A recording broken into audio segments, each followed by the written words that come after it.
नमस्कार दोस्तों, इस एक वीडियो क्लास में हम ये टॉपिक कवर करने वाले हैं राजस्थान की प्राचीन संस्कृति और सभ्यता, जिसमें कालीबंगा, आहड़, गणेश्वर, बैराठ ये सिलेबस है सेकंड ग्रेड का नए वाला जो जीके वाला पेपर है उसका। ठीक है।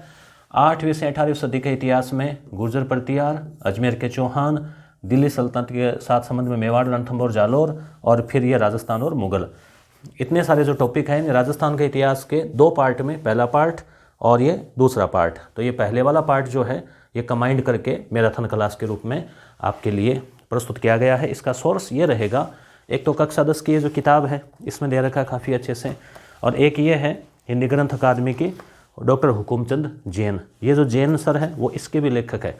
तो यहाँ से जो मैटर था वो पूरा नोट्स के रूप में PDF भी मिलेगी आपको इसकी, ये अवेलेबल करवा दिया है। और साथ ही कहीं मुझे लगा तो जो पॉपुलर गाइड है वहाँ से भी सामग्री को जोड़ा गया है। तो ये तो सिलेबस आपके ध्यान में ही है, ये हो गया आपके। इसके बाद में ये जैसे वीडियो क्लास मैंने लगा रखी है जो आपके द्वारा पसंद की गई, और स्टिमुलस रेस्पॉन्स वाला काम होता है। आपने अच्छे रेस्पॉन्स दिया, उसमें अच्छे कमेंट्स आए, तो उससे जो है आपने पसंद किया। और देखो, पढ़ने वाले जो विद्यार्थी है जो सीरियस गंभीर तैयारी कर रहे हैं, तो वो ये चाहते हैं कि फटाफट जो है एक बार से रिवीजन हो जाए और मैटर निश्चित रूप से हम अच्छा लाने का प्रयास करते हैं। अब वीडियो कहाँ मिलेगा और PDF कहाँ मिलेगी वो देख के और फिर हम शुरू कर देते हैं। तो जैसे ही आप देखो, एक आपको बता दूं कि कोई भी वीडियो देखना हो ना किसी भी टीचर का यूट्यूब पे, तो आप जैसे यूट्यूब पे एक तो तरीका होता है सर्च किया, जैसे मान लो नाम लिखा मुकेश ढाका, ये देखो आपके द्वारा सर्च किए गए नाम आते हैं, जैसे current GK, Sujangarh, teaching class वगैरह जो भी आते हैं, करंट अफेयर। तो आपको क्या करना है, ये जैसे टाइप किया, टाइप करते ही आपको फिर जो है इस प्रकार से चैनल आ जाएगा। तो एक तो चैनल पे तो क्या है, एक तो वो वीडियो आते हैं जो रेगुलर आते हैं, एक आपको क्या है यहाँ पे टच करना है नाम पे। जैसे आप यहाँ नाम पे टच करेंगे तो फिर क्या है कि यहाँ पे टच करते हैं ना तो वो चैनल खुल जाता है। और नहीं तो आपको सीधा, जैसे ये वीडियो देखो करंट अफेयर का है जो कि 168 के यानी 1,68,000 विद्यार्थियों ने इसको जो है व्यू किया। बहुत अच्छी बात है, बड़ी खुशी हुई इसमें कि विद्यार्थियों ने अच्छा रुझान लिया इसमें। और इसके बाद क्या है, जैसे आप उस पर टच करेंगे तो ऐसा पेज आएगा, अगला पेज यूट्यूब के ऊपर, जिसमें देखो वीडियोज, प्ले लिस्ट। तो आपको ये चलाना आना चाहिए आपको, कुछ विद्यार्थियों को पता नहीं होता है। जैसे वीडियोज़ पे क्लिक करेंगे तो फिर वीडियोज़ की सूची आ जाएगी। देखो ये शिक्षा मनोविज्ञान का है जिसमें सभी यूनिट 1 से 8, और ये 10 अंक की वृद्धि का, ये 6 माह का करंट अफेयर, और इससे पहले का जो भी दिखाया। तो जैसे ये जो है वीडियो, एक दूसरा तरीका और है, आपने वीडियो खोला, वीडियो आपको दोबारा, जैसे मान लो 4 घंटे का वीडियो है, उस वीडियो को आपने अभी 2 घंटे का देखा, फिर और देखना चाहते हैं, तो उसका क्या तरीका होता है, या तो आप चैनल पे हो, या फिर एक सबसे अच्छा तरीका है जो हमारे लिए भी सूटेबल है, शेयर किया आपने अपने दोस्त को व्हाट्सएप पे, तो आपने सीधा उसका व्हाट्सएप खोला या टेलीग्राम खोला, वहाँ से भी आप लिंक से आ सकते हो, आपको आसानी से मिल जाता है। ठीक है। देखो इन्होंने लिखा भी है, सर जी मज़ा आ गया, आपने बहुत अच्छा पढ़ाया है, अब हमारी बारी है कि आपकी पढ़ाई पर खड़े उतरने की। चलो अब हम दूसरी बात करते हैं कि PDF कहाँ मिलेगी करंट अफेयर वगैरह वाली। तो जो है PDF कहाँ मिलेगी वो भी आपको अभी दिखा देते हैं इसमें।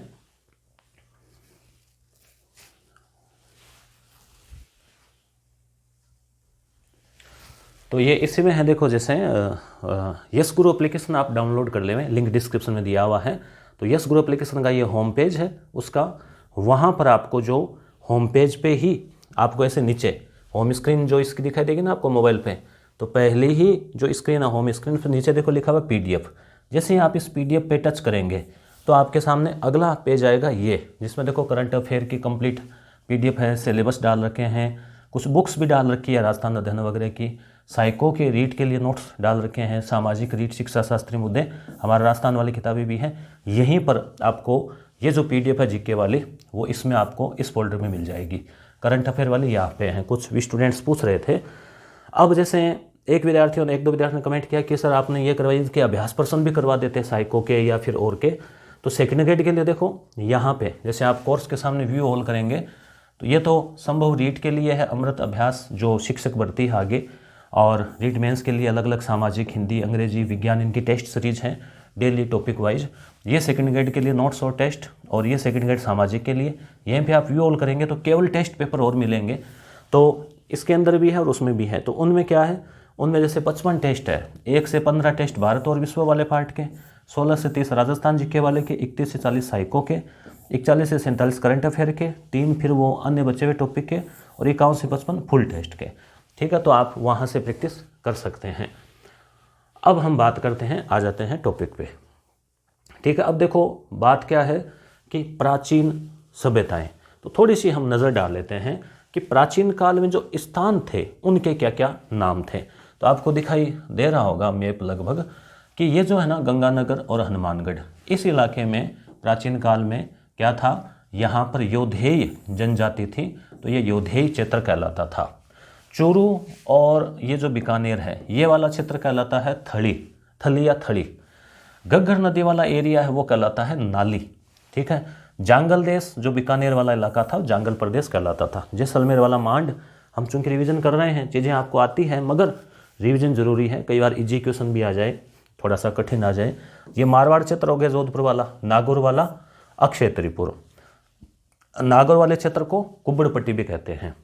और ये कुरु क्षेत्र जो अलवर और दिल्ली वाला, मत्स्य अलवर वाला क्षेत्र प्राचीन काल में। सूरसेन में आ गया भरतपुर, धौलपुर, थोड़ा सा करौली का क्षेत्र। गोपालपाल करौली वाले क्षेत्र का नाम। ढूंढाड़ जयपुर का, बेराठ जयपुर में, और शाकंभरी, शाकंभरी भी जयपुर, और अजमेर और ये नागौर, यानी इनके बॉर्डर पे जो सांभर झील है ना, तो जयपुर अजमेर के सांभर झील के आसपास वाला इलाका। मेर क्षेत्र, मेरवाड़ा, ये अजमेर वाला। छप्पन की पहाड़ियाँ, छप्पन की पहाड़ियाँ है बाड़मेर में। जबालीपुर जालौर का नाम है। और अरबुद, अरबुद जो है वो सिरोही जो जिला है आबू वाला, उसका नाम है। सिंहाड़ नाथद्वारा राजसमंद। ऊपरमाल, ऊपरमाल भीलवाड़ा में जो पठारी एरिया है उसका। हाड़ौती कोटाबूंदी हो गया। मालवा का क्षेत्र ये एमपी से लगता झालावाड़ वाला। ब्रजनगर झालावाड़ में झालरापाटन। गिरवा की पहाड़ियाँ उदयपुर।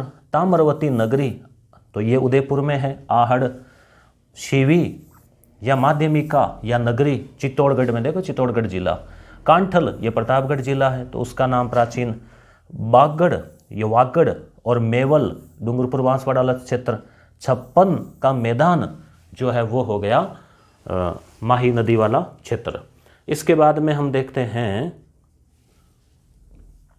ये कुछ प्राचीन सभ्यताएं, हालांकि आपके सिलेबस में 4 ही दे रखी है मगर एक सरसरी नजर डाल लेते हैं। जैसे बरौर तो जो है ये हो गया गंगानगर। ये हनुमानगढ़ में देखो कालीबंगा और रंग महल, तो हनुमान जी के नाम से ना आप आराम से याद रख सकते हो। हनुमान जी देवता है, ठीक है, भगवान का रूप। तो हनुमान जी और काली, काली माता भी देवी है, तो देवी देवता से आप जोड़ के याद रख सकते हो कि कालीबंगा कहाँ है, कि हनुमानगढ़ में है। कई बार क्या है कन्फ्यूजन, गंगानगर हनुमानगढ़ में कन्फ्यूजन हो जाता है। दूसरी बात रंग महल, ये भी आपको याद रह जाएगा। जैसे हनुमान जी का जो रंग है वो सिंदूरी या लाल माना जाता है, तो आप ऐसे ट्रिक से याद रख सकते हैं।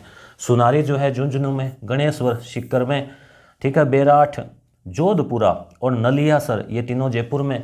नोह है भरतपुर में, ठीक है। उसके अलावा जैसे नगर और रेड ये है टोंक में, जयपुर के नीचे टोंक है। बागोर तो भीलवाड़ा में, ओजियाना भीलवाड़ा में। नगरी चित्तौड़गढ़ में। गिलूंड राजसमंद में।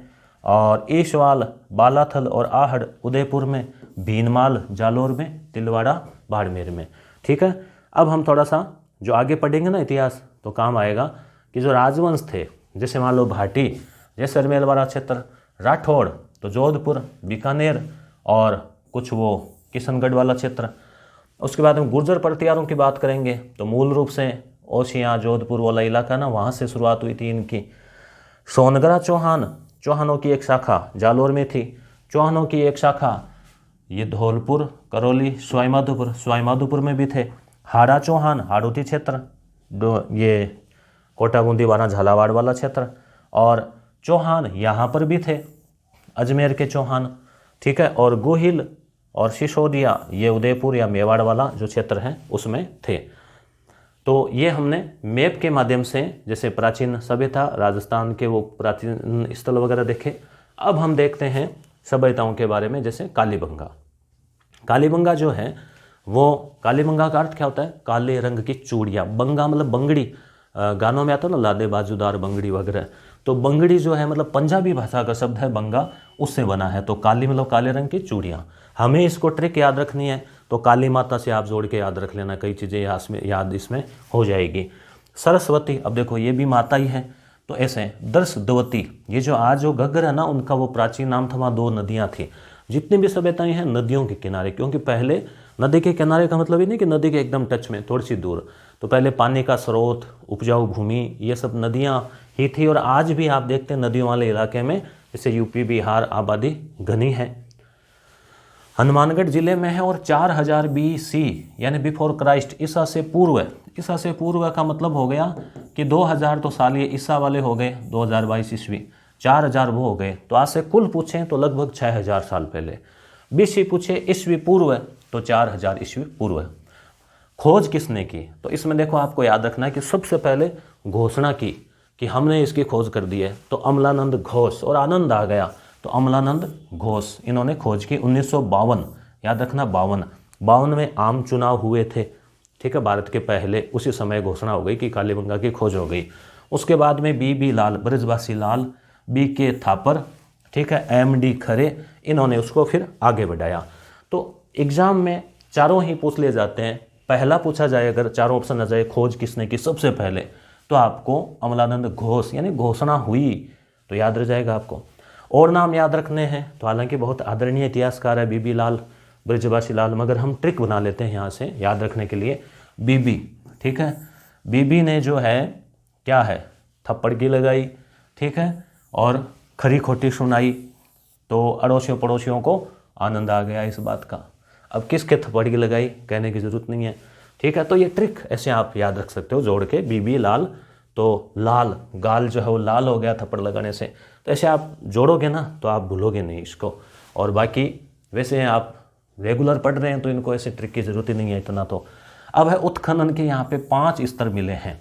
5 स्तर कैसे हैं, जैसे मान लो खुदाई होती है, तो सबसे पहले ये हिस्सा खोजेंगे, फिर कुछ मिला तो थोड़ा और खोदेंगे, तो और कुछ मिले मकान वकान, और खोदेंगे तो और कुछ मिले, मान लो औजार वगैरह, तो और खोदेंगे ऐसे। तो 5, 1, 2, 3, 4, 5 स्तर पाए गए हैं। जो नीचे वाले 2 स्तर है उनको माना गया है प्राक हड़प्पा, यानी हड़प्पा से भी पुराना। अब चूंकि कालीबंगा तो जो हड़प्पा सिंधु घाटी सभ्यता है उसी का हिस्सा है ना, जैसा उनका कल्चर था वैसा इनका है, तो उसी सभ्यता का हिस्सा है। तो 2 तो हड़प्पा से भी पुराना मतलब शुरुआती दौर के हैं, शुरुआत के 2 स्तर, नीचे वाले 2 स्तर होंगे ना वो जो पुराने होंगे, तो 1 और 2 स्तर प्राक के हैं, बाकी सिंधु काल के हैं। सिंधु कह सकते हैं, हड़प्पा कह सकते हैं, सिंधु सरस्वती काल कह सकते हैं। अब इनका जो नगर प्रणाली थी, सुनियोजित नगर प्रणाली थी, ग्रिड प्रणाली पर आधारित थी और जल निकास की प्रणाली थी। ग्रिड का मतलब क्या हुआ, सड़कें जो है ना ऐसे सीधी जा रही है, ठीक है, गलियां छोटी और पतलियां मगर सीधी जा रही है, एक दूसरे को समकोण पर काटती है।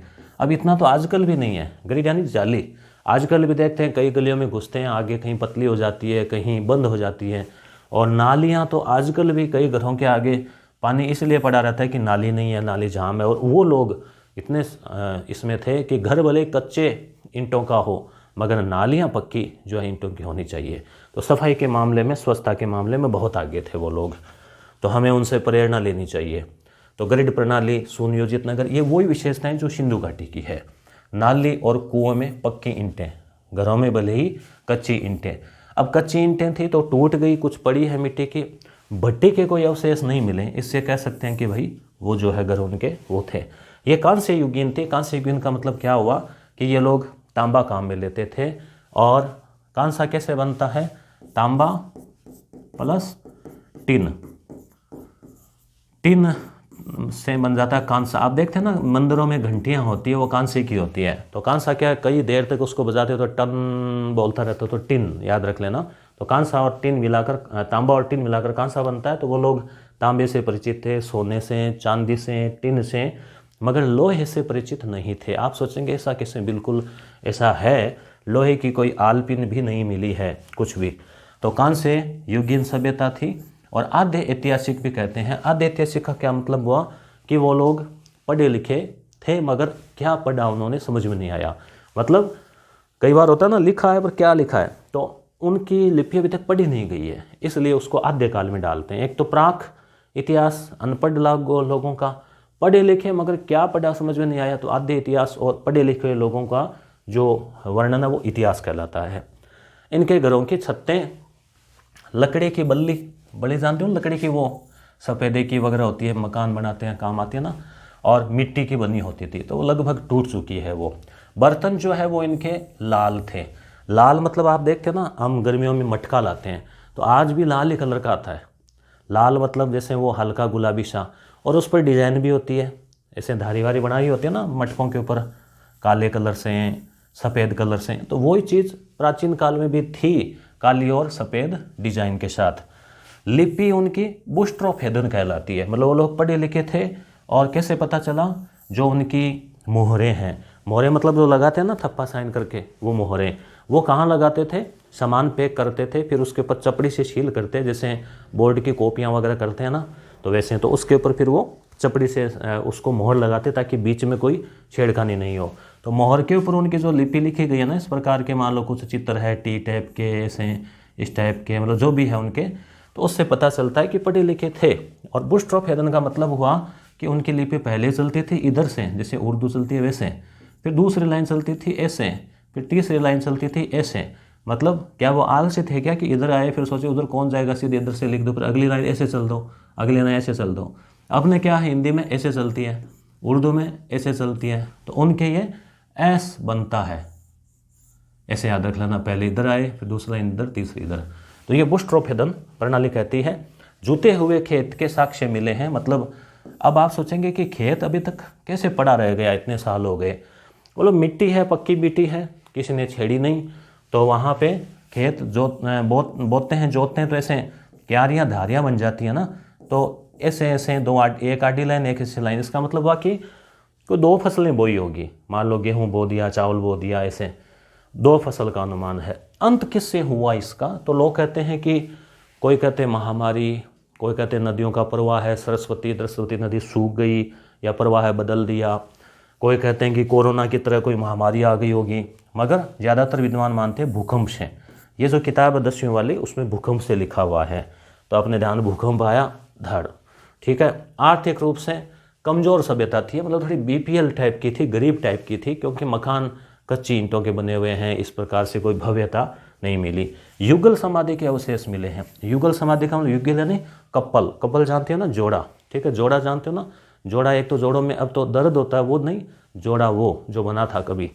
तो युगल समाधि कभी साथ जी तो नहीं सकते, मर तो सकते हैं ना, तो ऐसी नेगेटिव विचारधारा ठीक नहीं है, मगर एक साथ जो है वो कपल मिला है। अग्निवेदिका के साक्ष्य, अग्निवेदिका मतलब हवन कुंड, जिसमें करते हैं, हवन डालते हैं, ओम स्वाहा, है ना, अपने तो फेरों में काम पड़ता है अग्निवेदिका का। तो हवन कुंड मतलब वो यज्ञ वगैरह कुछ करते होंगे, बलि वगैरह देते होंगे, तो आप याद रख लेना। ठीक है। अलंकृत ईंटें वही 1:2:3 जो आजकल होती है वैसी अलंकृत, मतलब आजकल वाली ईंटों पे तो केवल वो 2-3 अक्षर आते हैं DLS ऐसे, वहाँ पे डिजाइन भी बनी हुई है, जैसे को मेहंदी की ऐसे बनाते हैं ना, वैसे है, शौकीन होंगे तो ठीक है। तो ये मिले हैं। उसके अलावा दशरथ शर्मा ने इसको तीसरी राजधानी कहा है हड़प्पा की या सिंधु घाटी सभ्यता की। 2 कौन सी? एक तो हड़प्पा, एक मोहनजोदड़ो। तीसरी इन्होंने कहा कि कालीबंगा भी काफ़ी विस्तृत एरिया में थी, और कुछ यहाँ पर जो है शहर नगर नालियाँ देखकर लग रहा है कि राजधानी थी। और लोहा यहाँ पे नहीं मिला है, क्योंकि लोहा युगीन है ही नहीं, मंदिर का कोई अवशेष नहीं मिला है। और स्वस्तिक यानी जो साख्या बनाते हैं ना, कई लोग ऐसे उल्टा बना देते हैं, साख्या बनाने के लिए प्लस का बनाया फिर ऐसे, तो ये क्या है? ये मतलब हर परिस्थिति में सीधा है, इसको कैसे ही कर लो। तो ये ग्रह नक्षत्र की स्थिति को भी दर्शाता है, और शुभ इसको माना जाता है वास्तु दोष निवारण का। तो इसके अवशेष भी जो है वो मिले हैं। एक इस प्रकार की मोहर मिली है, और उसमें ये जो है ना ऐसे डबल जो है ना इस टाइप से जो है वो उसमें ऐसा कुछ मिला है, उसमें ऐसा किया हुआ। ठीक है। तो ये हुआ अपने कालीबंगा। ठीक है। अब देख लेते हैं बाकी बची हुई गणेश्वर बैराठ। गणेश्वर देखो, गणेश्वर जो है ना ये है अपने सीकर जिले में नीम का थाना के नीचे क्या नीम का थाना में कांतली नदी। अब कांतली नदी जो है, कांतली में काटती है ना इसलिए ज़मीन का, तो ये सीकर में और झुंझुनू में है, चूरू पे आती है वो तो ख़त्म हो जाती है, तो ये भी नदी के किनारे खंडेला पहाड़ियों के पास में है। ये ताम्र युगीन है, क्योंकि यहाँ तांबा के भंडार है, तो ताम्र युगीन सभ्यता है। एक कांसा और एक तांबा, दोनों में फर्क है। पहले तांबा, मनुष्य ने पहले तांबे के बारे में जाना फिर टिन को मिलाकर सीखा कि तांबा थोड़ा मुलायम होता है, किसी के मान लो किसी जानवर को मारना है भाले से, तो देखा कि भाला तो मुड़ गया, तो उन्होंने थोड़ा मजबूत बनाए, तो उसमें उसको गर्म करके उसमें कांसा मिलाया, वो टिन मिलाया, कांसा बना। तो कांसे बाद में आया, तो ये ताम्र युगीन है, मतलब थोड़ी और पुरानी है, ये हड़प्पा-कालीन ही है। 99% यहाँ पे तांबा ही मिला है। तो ताम्र युगीन सभ्यताओं की जननी, क्योंकि तांबा यहीं पे था तो यहीं से लोग ले जाते थे, हड़प्पा वाले भी यहीं से ले जाते थे कि दे दो थोड़ा सा। ठीक है, खोज किसने की? RC अग्रवाल, रमेश चंद्र अग्रवाल। तो अग्रवाल, तो अब इसके हम ट्रिक भी बनाएंगे कि जो अग्रवाल है ना, बढ़िया होते हैं, व्यापारी होते हैं, बड़े बिजनेसमैन होते हैं, हो सकता है वीडियो देख रहे हैं उनमें भी कोई हो, क्योंकि अब कुछ सर्विस की भी तैयारी करते हैं। तो अग्रवाल जो है, अग्र मतलब आगे रहते हैं, ठीक है। और देवताओं में सबसे आगे कौन रहते हैं पूजा पाठ में? गणेश जी, सबसे पहले उनकी पूजा की जाती है। और गणेश जी की मूर्ति कहाँ लगा ली? नीम के नीचे। सोचो जैसे कोई नीम का पेड़ है, उसके नीचे यहाँ गणेश जी की मूर्ति लगा ली, और आगे आगे आके अग्रवाल साहब जो उसकी पूजा कर रहे हैं। तो नीम के नीचे गणेश जी की मूर्ति, अग्रवाल आगे आगे आके पूजा की, याद रह जाएगा। ठीक है, काल है 2800 BC। मकान में पत्थर का प्रयोग, क्योंकि वहाँ तो ईंटें हैं, यहाँ पत्थर है। ठीक है, गणेश जी की मूर्ति बनाई, उसमें पत्थर का प्रयोग हुआ। तांबे का निर्यात ये करते थे क्योंकि खूब था। बर्तन काले मिले हैं, काले, और फिर वो लाल, उसमें धारियाँ हमारे लाल काले और नीले। खंडेला पहाड़ी हो गया, ठीक है, नीला तो यहाँ नहीं होगा, काले ही होंगे। बेराट, बेराट कहाँ है? बेराट है जयपुर में। ठीक है, यहाँ पर क्या है? प्राचीन सिंधु काल के भी अवशेष मिले हैं कुछ, और सिंधु के बाद में जैसे आगे लेकर मौर्य काल तक, अशोक, चंद्रगुप्त इतिहास के नहीं है तो उनको इसलिए याद रहने, मौर्यकालीन। तो अब खोज किसने की? दयाराम साहनी ने की। ठीक है, दयाराम साहनी का नाम हड़प्पा में भी आता है। ठीक है, उसकी खोज करने वाले 1937। तो क्योंकि आपके 4 ही है तो सन वन भी थोड़ा याद रख लेना, क्योंकि यहाँ से डीप सवाल बनेगा। जहाँ तक तथ्य मेरे ध्यान में आए, मैंने तो यहाँ लिख दी इन किताबों से निकाल के। इसके अलावा कोई आ जाए तो उसका कोई भरोसा नहीं, बाकी संभावना है कि यहीं से आ जाएगा क्वेश्चन। जयपुर, जयपुर को प्राचीन काल में जो बेराट है ना, उसका नाम था विराट नगर। ठीक है, विराट बड़ा, मत्स्य जो जनपद था ना उसकी राजधानी, मत्स्य, प्राचीन काल में महाभारत के टाइम में। अब यहाँ पर पहाड़ियाँ हैं, जैसे आप मोती डूंगरी, गणेश जी के मंदिर गए होंगे जयपुर में। हम जयपुर रहते थे हॉस्टल में, तब वहाँ जाते थे कई बार। तो जयपुर में मैं भाभा हॉस्टल, आप अगर कोई विद्यार्थी वहाँ से रहा है तो ध्यान में हो जाता, हवाओं में जवाहर सिंह जाट हॉस्टल में भी रहे कुछ समय। तो बिजक पहाड़ी, भोमली और महादेव की डूंगरी। तो बिजक पहाड़ी है, महादेव की डूंगरी है, भोमली की भी पहाड़ी है। तो वहाँ पर जो है चांदी के पंचमारक सिक्के मिले हैं। पंचमारक क्या है? पंचमारक है मौर्य काल के जो सिक्के थे ना, भारत के प्राचीन काल के जो सिक्के, तो वो सिक्के ऐसे गोल भी है, कुछ ऐसे बांके टेढ़े चौकोर भी है ऐसे। पंचमारक मतलब आहत भी कहते हैं उनको, आहत। और ये चांदी के भी थे, तांबे के भी थे, चांदी प्लस तांबा। ठीक है, तो आहत सिक्के भी कहते हैं। इनके ऊपर जैसे चांद का, कोई पीपल का, ऐसे कोई चित्र से बने हुए हैं, सूर्य का, इस टाइप से कुछ मान लो। ठीक है, तो ये क्या है? जैसे ये आहत, यानी इनके ऊपर ऐसे ठप्पा लगा के और वो अक्सर उभर जाते थे। और भाबरू का शिलालेख यहाँ पर मिला है, भाबरू, ये याद रखना है। तो भाबरू, रू आ रहा ना लास्ट में, रू से आप निकाल लो रूल, बौद्ध धर्म के रूल लिखे हुए हैं, उसमें नियम लिखे हुए हैं। और ये है कि अशोक जो है, यानी प्रियदर्शी जो है अशोक, वो बौद्ध धर्म को मानता है। ये प्रमाण है यहाँ पे बहुत बड़ा कि अशोक बौद्ध धर्म का अनुयायी था। भाबरू का शिलालेख। हवेन सांग भी यहाँ पे आया घूमता घूमता, चाइनीज जो च्याऊ च्याऊ करता हुआ। और यहाँ की जो है ना, हालांकि हवेन सांग बहुत आदरणीय है भारत के इतिहास में, इतिहास के बारे में जानकारी दी है। तो इसकी किताब है सीयू की, हर्ष के समय आया था। तो ये उसने देखा कि यहाँ की बेल और भेड़ें जो है ना, उसको उसने बताया कि बहुत प्रसिद्ध है। जैसे आजकल नागौर के बेल है ना, तो वैसे उसको वहाँ के बेल और भेड़ें। ठीक है, तो यहाँ बर्तन वही लाल और काले, अगर सिंधु नाम आ जाए तो लाल काले। उसके बाद का आए जैसे आर्य समय का, तो आकर, आकर का मतलब है कि गहरे कलर के, सलेटी से कलर के। ठीक है, ये जैसे जैकेट मान लो धूप में रख दें, रंग उड़ जाए इसका, वैसा सा कलर। ठीक है, और लोहे से ये लोग परिचित थे, क्योंकि मौर्य काल के अवशेष मिले हैं ना, सिंधु में तो नहीं थे मगर मौर्य काल में तो थे ही ना। वो तो लोहा तो फिर आ गया था, आर्यों के समय जानकारी हो गई थी। तो इसकी ट्रिक क्या है याद रखने के लिए? देखो, बेर, बेर का मतलब क्या होता है? दुश्मनी। तो न किसी से बैर रखो, बस रखो तो दया रखो।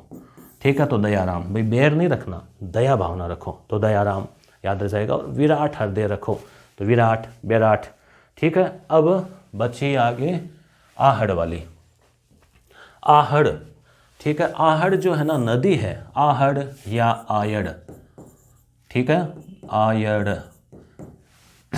तो ये जो है बेड़च, बेड़च नदी का ही नाम आगे जाकर आहड़ हो जाता है ना, बेड़च का ही, ठीक है। और ये गोगुंदा से जो है निकलती है, आपको पता होगा नदी के बारे में। और इसमें जो है इसकी ट्रिक आप ऐसे याद रख सकते हैं कि बेड़च जो नदी है वो गोगुंदा से निकलती है। तो कई बार बाजार जाते हैं ना, तो कहते हैं भाई कहाँ जा रहे कि बाजार की, भाई बेगो आई पाछो, बेगो, बेगो मतलब जल्दी, मारवाड़ी में बेगो आना मतलब जल्दी आना, ऐसा नहीं कि बेग लेकर आना। तो बेगो आई, तो बेड़च, गोगुंदा, आई मतलब आयड़, बेड़च जो है गोगुंदा से निकलती है, फिर आगे जाके आयड़ कहलाती है, ठीक है। खोज किसने की, अब देखो आई, आयड़ है ना, आया है। तो एंट्री फिल्मों में सबसे खतरनाक किसकी होती है, अक्षय कुमार की। तो अक्षय कीर्ति व्यास जो है ना, इनको अक्षय कुमार से याद रख लेना कि अक्षय कुमार आया, ठीक है, धमाकेदार एंट्री के साथ में। और वही लाल और काले मर्द भांड, और ताम्रवती नगरी, इसको भी अब आप कहेंगे उसको भी तो कहा गणेश्वर को, गणेश्वर में तांबा था, यहाँ भी तांबा था, क्या दिक्कत है। वो सभ्यताओं की जननी, क्योंकि वो इनसे सीनियर है, पुरानी है, ठीक है। और रंगाई छपाई का भी यहाँ कार्य होता था, तौल के बाट भी मिले हैं। तो अक्षय कुमार आया, रंगाई छपाई कर रहा है, ठीक है, धुलाई उलाई, ठीक है, तो माप तोल वगैरह कर रहा है, इसे आप ट्रिक से याद रख लेना। तो ये सब किया तो वो धूल से भर गया, तो धूलकोट भी इसको कहते हैं। ऐसे ट्रिक से जोड़ के याद रख सकते हैं कहानी की तरह। धूलकोट जो है ना, धूलकोट मतलब धूल, धूल यानी मिट्टी, तो टिल्ले, टिल्ले क्यों बन गए, जैसे मान लो आप नॉर्मली देखते हैं कोई मकान है पुराना जर्जर सा, आप उसके अंदर घुसेंगे, उसको छेड़ा ही नहीं है पिछले 100 सालों से, तो अंदर मिट्टी, मिट्टी तो 5-10 दिन में जम जाती है, महिलाओं को पता है, सफाई करते हैं तो हर 2 दिन बाद मिट्टी आ जाती है।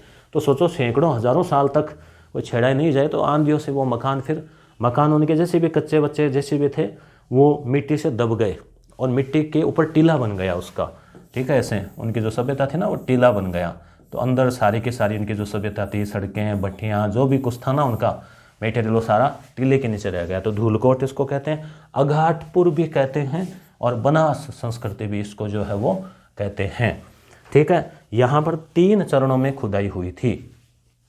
एक वो कालीबंगा में, एक चीज़ और रह गई, खोपड़ी में 6 छेद लिखा हुआ जो है ना मिले हैं, ध्यान रखना। कालीबंगा में 5 है चरण, और यहाँ पे 3 है। यहाँ पर देखो कहीं लिख तो दिया था मैंने, ये PDF आपको वहाँ मिल जाएगी। हाँ, ये बेलनाकार मोहर मिली है कालीबंगा में, बेलन के आकार की, जो कि मेसोपोटामी में हुआ करती थी। इसका मतलब वहाँ से यहाँ व्यापार हुआ है। और एक खोपड़ी मिली है जिसमें 6 छेद मिले हैं। तो फिल्मों में डायलॉग आता है ना कि ये भेजे में 6 की 6, वो पिस्तौल दिखा कर 6 की 6 जो है ना वो डाल देंगे। तो मतलब किसी ने ऐसा नहीं कि पिस्तौल से गोलियां चलाई है, वो कोई ऑपरेशन वगैरह हुआ है, ठीक है, या फिर कोई ना कोई कुछ हुआ होगा। तो अपने को तो याद रखना है कि ये सब जो स्थान मिले हैं ना, अलंकृत ईंटें हैं, खेत है, और है वो सब जो है। अब हम देखते हैं गुर्जर प्रतिहारों के बारे में। तो अब हम देख लेते हैं राजस्थान में जो है ना 8वीं से 18वीं शताब्दी तक का इतिहास। तो इसमें जो टॉपिक दे रखे हैं ना वो वही हम देखेंगे, और आप आराम से ध्यान से वीडियो क्लास सुन लो गौर से, परीक्षा तक आपको आराम से याद रह जाएगा। ट्रिक्स भी बताएंगे तो एग्ज़ाम हॉल में भी आपको वो याद आएगी। और मेरे लिए तो सच्ची खुशी की बात तब होती है जब आपका कमेंट आता है कि परीक्षा में आपके द्वारा जो पढ़ाया था क्लास उसमें से क्वेश्चन आए, और उससे भी बड़ी खुशी तब होगी जब आपका सिलेक्शन हो जाएगा और आपके पास में बधाइयों के फ़ोन आएंगे, और उस समय आप कमेंट करके कहेंगे कि मेरा सिलेक्शन हो गया। देखो 8वीं से 18वीं शताब्दी, 8वीं का मतलब क्या होता है, सदी जहाँ इतिहास में आती है ना, तो 8 को आप 700 से 800 समझा करो, यानी 701 से लेके 799 तक जो घटनाएं हुई तो वो लास्ट के हिसाब से 8वीं सदी। जैसे अभी 2022 से आगे 21वां आएगा ना, तो अभी 21वीं सदी चल रही है। 18वीं सदी का मतलब है कि 1700 से 1800 तक के बीच का। तो यहाँ पे देखो 700-800 मतलब गुर्जर प्रतिहार से लेके और फिर 1700-1800 तक में जैसे मेवाड़ के राज सिंह तक आ जाएंगे। और इन्होंने स्पेशली राजस्थान का इतिहास ऐसे तो बहुत लंबा चौड़ा है, स्पेशली जो टॉपिक दिए हैं वो वही हम जो है वो देखेंगे। तो देखो अब इसमें गुर्जर प्रतिहार जो है वो ले लेते हैं। गुर्जर प्रतिहार की बात करें तो जैसे नाम आता है ना गुर्जर प्रतिहार, तो आप आराम से समझने का प्रयास करें कि राजस्थान जो है उसका ये जो पश्चिमी वाला भाग है ये, और कुछ गुजरात वाला इलाका, तो इस पश्चिमी राजस्थान को प्राचीन काल में गुर्जर तरा प्रदेश कहते थे। तो इस इलाके में राज करने वाले जो लोग थे वो गुर्जर कहलाए। गुर्जर, और फिर वो प्रतिहार क्यों कहलाए? प्रतिहार का अर्थ होता है द्वारपाल। द्वारपाल आप जानते हो ना, राजमहल के द्वार के आगे जो रक्षक होता है। तो ये जो गुर्जर थे, गुर्जरों को ही प्रतिहार भी कहा गया है। तो ये क्या थे? इनका ये कहना है स्वयं का कि वो राम के भाई जो लक्ष्मण है उनके जो है वो द्वारपाल है वो थे। ठीक है। और सूर्यवंशी जो है ये स्वयं को मानते हैं। सूर्यवंशी जो है राजपूत वंश में, सूर्यवंशी चंद्रवंशी जो राम के वंशज है वो सूर्यवंशी, और जो कृष्ण के यादव के वंशज है वो चंद्रवंशी कहलाते हैं। अब इसमें जो है शुरुआत इनकी कहाँ से हुई? तो शुरुआत हुई जोधपुर वाला जो इलाका है मंडोर, वहाँ से इनकी प्राचीन शाखा थी। और फिर इनका धीरे धीरे विस्तार हुआ, जैसे मंडोर से जालोर तक आ गए, भीनमाल, फिर ये उज्जैन तक चले गए, इनका विस्तार हो गया उज्जैन वाले इलाके तक, जालोर उज्जैन। उसके बाद में धीरे धीरे इनका विस्तार इधर आगे कन्नौज की तरफ हुआ। अब इनका संघर्ष किससे हुआ? तो संघर्ष जो है वो हुआ कन्नौज को लेकर, क्योंकि जैसे अब राजस्थान के इलाके में अधिकार करने के बाद में कन्नौज जो है उत्तर प्रदेश में उस समय एक महत्वपूर्ण स्थान था। कन्नौज क्यों महत्वपूर्ण था?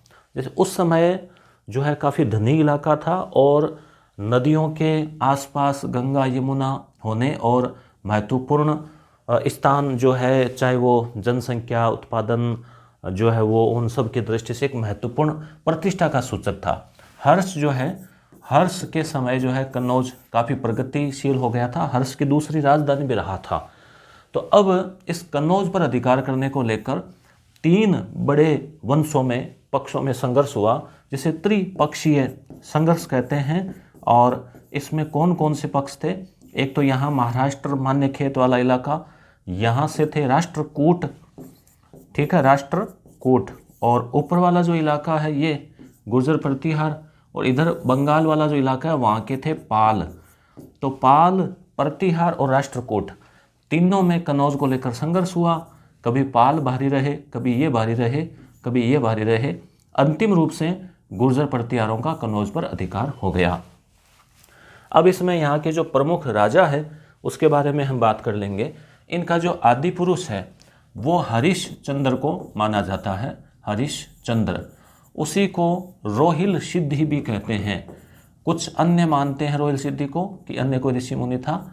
तो ये इनका आदि पुरुष, संस्थापक वो था। इसके 2 पत्नियों में एक तो ब्राह्मण, ये स्वयं ब्राह्मण था, तो इसके एक तो थी ब्राह्मण पत्नी और एक थी क्षत्रिय पत्नी, जिसके हम छत्राणी कह सकते हैं उसको। इस क्षत्रिय पत्नी के से 4 संतानें जो है उत्पन्न हुई। उन्हीं संतानों में से एक का नाम था रज्जिल, उसका उल्लेख आता है। इनका वंश जब बताते हैं वंशावली में, तो यहाँ से प्रमुख शासक के रूप में शुरू किया गया है। इसी रजिल के नरभट्ट और उसके बाद में नागभट्ट, यानी इसी रजिल का जो पोता था नागभट्ट, वहाँ से इनके शासन जो है वो शक्तिशाली शासक, या जैसे उल्लेखनीय जो इतिहास है वो शुरू होता है। नागभट्ट है, उसके बाद में वत्सराज है, फिर नागभट्ट द्वितीय है, उसके बाद में जैसे मिहिर भोज है, महेंद्र है, कई इस प्रकार के शासक इसमें आएंगे। तो अब हम नोट्स रिवीजन के माध्यम से देख लेते हैं, कुछ कुछ बात आपके समझ में आ गई होगी। तो यहाँ पे देखिए, जैसे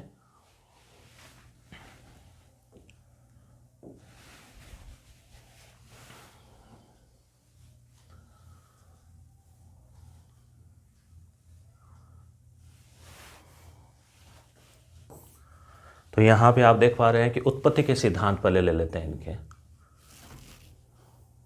उत्पत्ति के सिद्धांत,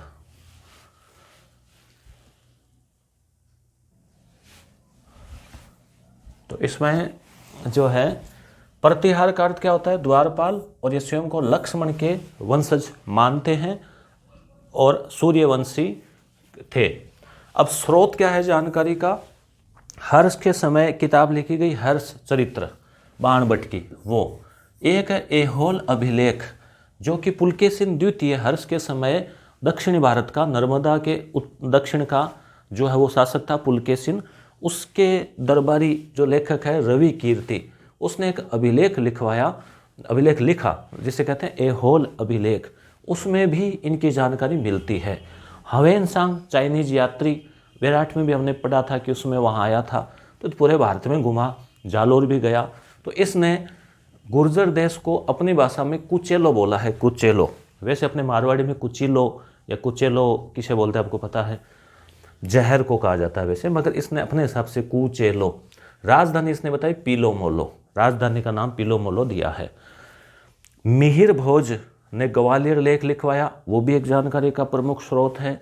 राजशेखर की जो रचनाएं हैं कर्पूर मंजरी, बाल भारत, बाल रामायण, उनसे भी जानकारी मिलती है। सुलेमान और अल मसूदी जो है, सुलेमान आया था मिहिर भोज के समय, अल मसूदी आया था महिपाल के समय, इन रचनाओं से भी इनके बारे में जानकारी मिलती है। अब इनकी उत्पत्ति कैसे हुई, तो 2-3 सिद्धांत हैं। जैसे राजपूतों की उत्पत्ति के बारे में चंद्रबरदाई जो है वो पृथ्वीराज रासो में कहता है कि एक यज्ञ हुआ गुरु वशिष्ठ के द्वारा और वहाँ से 4 वंश उत्पन्न हुए, और वो जो 4 वंश है वो कौन कौन है, चौहान और चालुक्य, चौहान, चालुक्य और प्रतिहार और परमार। ठीक है, इसके एक ट्रिक भी है, हार पचा, प्रतिहार पचा, हार पचा चौहान। ठीक है, हार मतलब प्रतिहार, पैसे परमार, चा से चालुक्य और चौहान। ठीक है, विदेशी खज्जर जाति से उत्पत्ति, विदेशी से उत्पत्ति मानते हैं भंडारकर। ये देखो कुक है ना, अंग्रेज था ये इतिहासकार, ये भी मानता है कि अग्निकुंड से, ये कहता है कि कोई ना कोई जैसे हवन वगैरह हुआ होगा। तो चंद्रबरदाई की रचना क्या है, रासो, पृथ्वीराज रासो। वैसे रासो का अर्थ होता है साहित्य, मगर इसे ट्रिक से याद रखना है ना, तो अग्निकुंड हो रहा है, और मारवाड़ी में अपने बोलते हैं कि मान लो अग्नि से हाथ वगैरह कोई मान लो जल जाए, चापा क्यों, अरे रासो हो गयो, मतलब समस्या होगी। ऐसे कुक पकाते हैं भोजन तो भी उसके लिए अग्नि चाहिए, तो इसे आप ट्रिक से याद रख सकते हो। विदेशों में जैसे अभी इतिहासकार है भंडारकर, मगर विदेशों में भी बहुत भंडार जो है वो मिले हैं और जानकारी के, तो इसे ट्रिक से याद रख सकते हैं। त्रिपाठी कैंपबेल जैक्सन, क्षत्रियों से ओझा और शिवी वैद्य, ये जो है वो क्षत्रियों से उत्पत्ति मानते हैं। दशरथ शर्मा भारतीय जातियों से उत्पत्ति मानते हैं। अब बात करें हरिश्चंद्र, जो है वो ब्राह्मण था, रोहिल सिद्धि कहते हैं, आदि पुरुष कहते हैं, ब्राह्मण पत्नी छत्राणी पत्नी का नाम था भद्रा। ठीक है, तो इससे जो 4 संतान उत्पन्न हुई, भोगभट्ट, कद्दक, रज्जिल और दह है। तो आपको रज्जिल का नाम याद रखना है। इसके नरभट्ट से फिर नागभट्ट, ये रज्जिल का पोता था। ठीक है, तो यहाँ से आपको नागभट्ट से जो है इनका इतिहास शुरू होता है, प्रभावशाली विजयों का शुरू होता है इनका। प्राचीन शाखा इनकी मंडोर थी जो कि जोधपुर में है। रोहिल सिद्धि आदि पुरुष हो गया। शाखाएं मंडोर, भीनमाल, जालोर, उज्जैन, कन्नौज। इसकी ट्रिक भी है, देखो, मैं भी जाऊं कन्नौज, कि मैं भी जाऊंगा कन्नौज, तो मैं भी जाऊं कन्नौज, की जाओ भाई कोई दिक्कत नहीं। तो मैं से मंडोर, भी से भीनमाल, जा से जालोर, ऊ से उज्जैन, कैसे कन्नौज। प्रमुख राजाओं की बात करें तो नागभट्ट पहले शासक आ गए, शक्तिशाली। पहले वो रज्जिल तो याद रखना ही आपको, और फिर वत्सराज, फिर नागभट्ट द्वितीय, फिर महेंद्रपाल, महिपाल और मिहिर भोज। ये प्रमुख शासक थे जिनके बारे में कोई ना कोई उल्लेखनीय घटना है जो हमें पढ़नी है, जीके की दृष्टि से याद रखनी है। तो इसकी भी ट्रिक है कि आपने किसी से मंगवाया कि भाई कोई भेजो सामान, तो कहा नाव भेज दें, कि नाव नहीं हार भेज दो, नाव रहने दो, पहनाने वाला हार। तो नाव ना भेज महेंद्र, माही हार भेज। तो हार जो है ना, यहाँ तात्पर्य मतलब हार का मतलब प्रतिहार। तो ना से नागभट्ट, वैसे वत्सराज, फिर नाव ना भेज महेंद्र, माही हार भेज।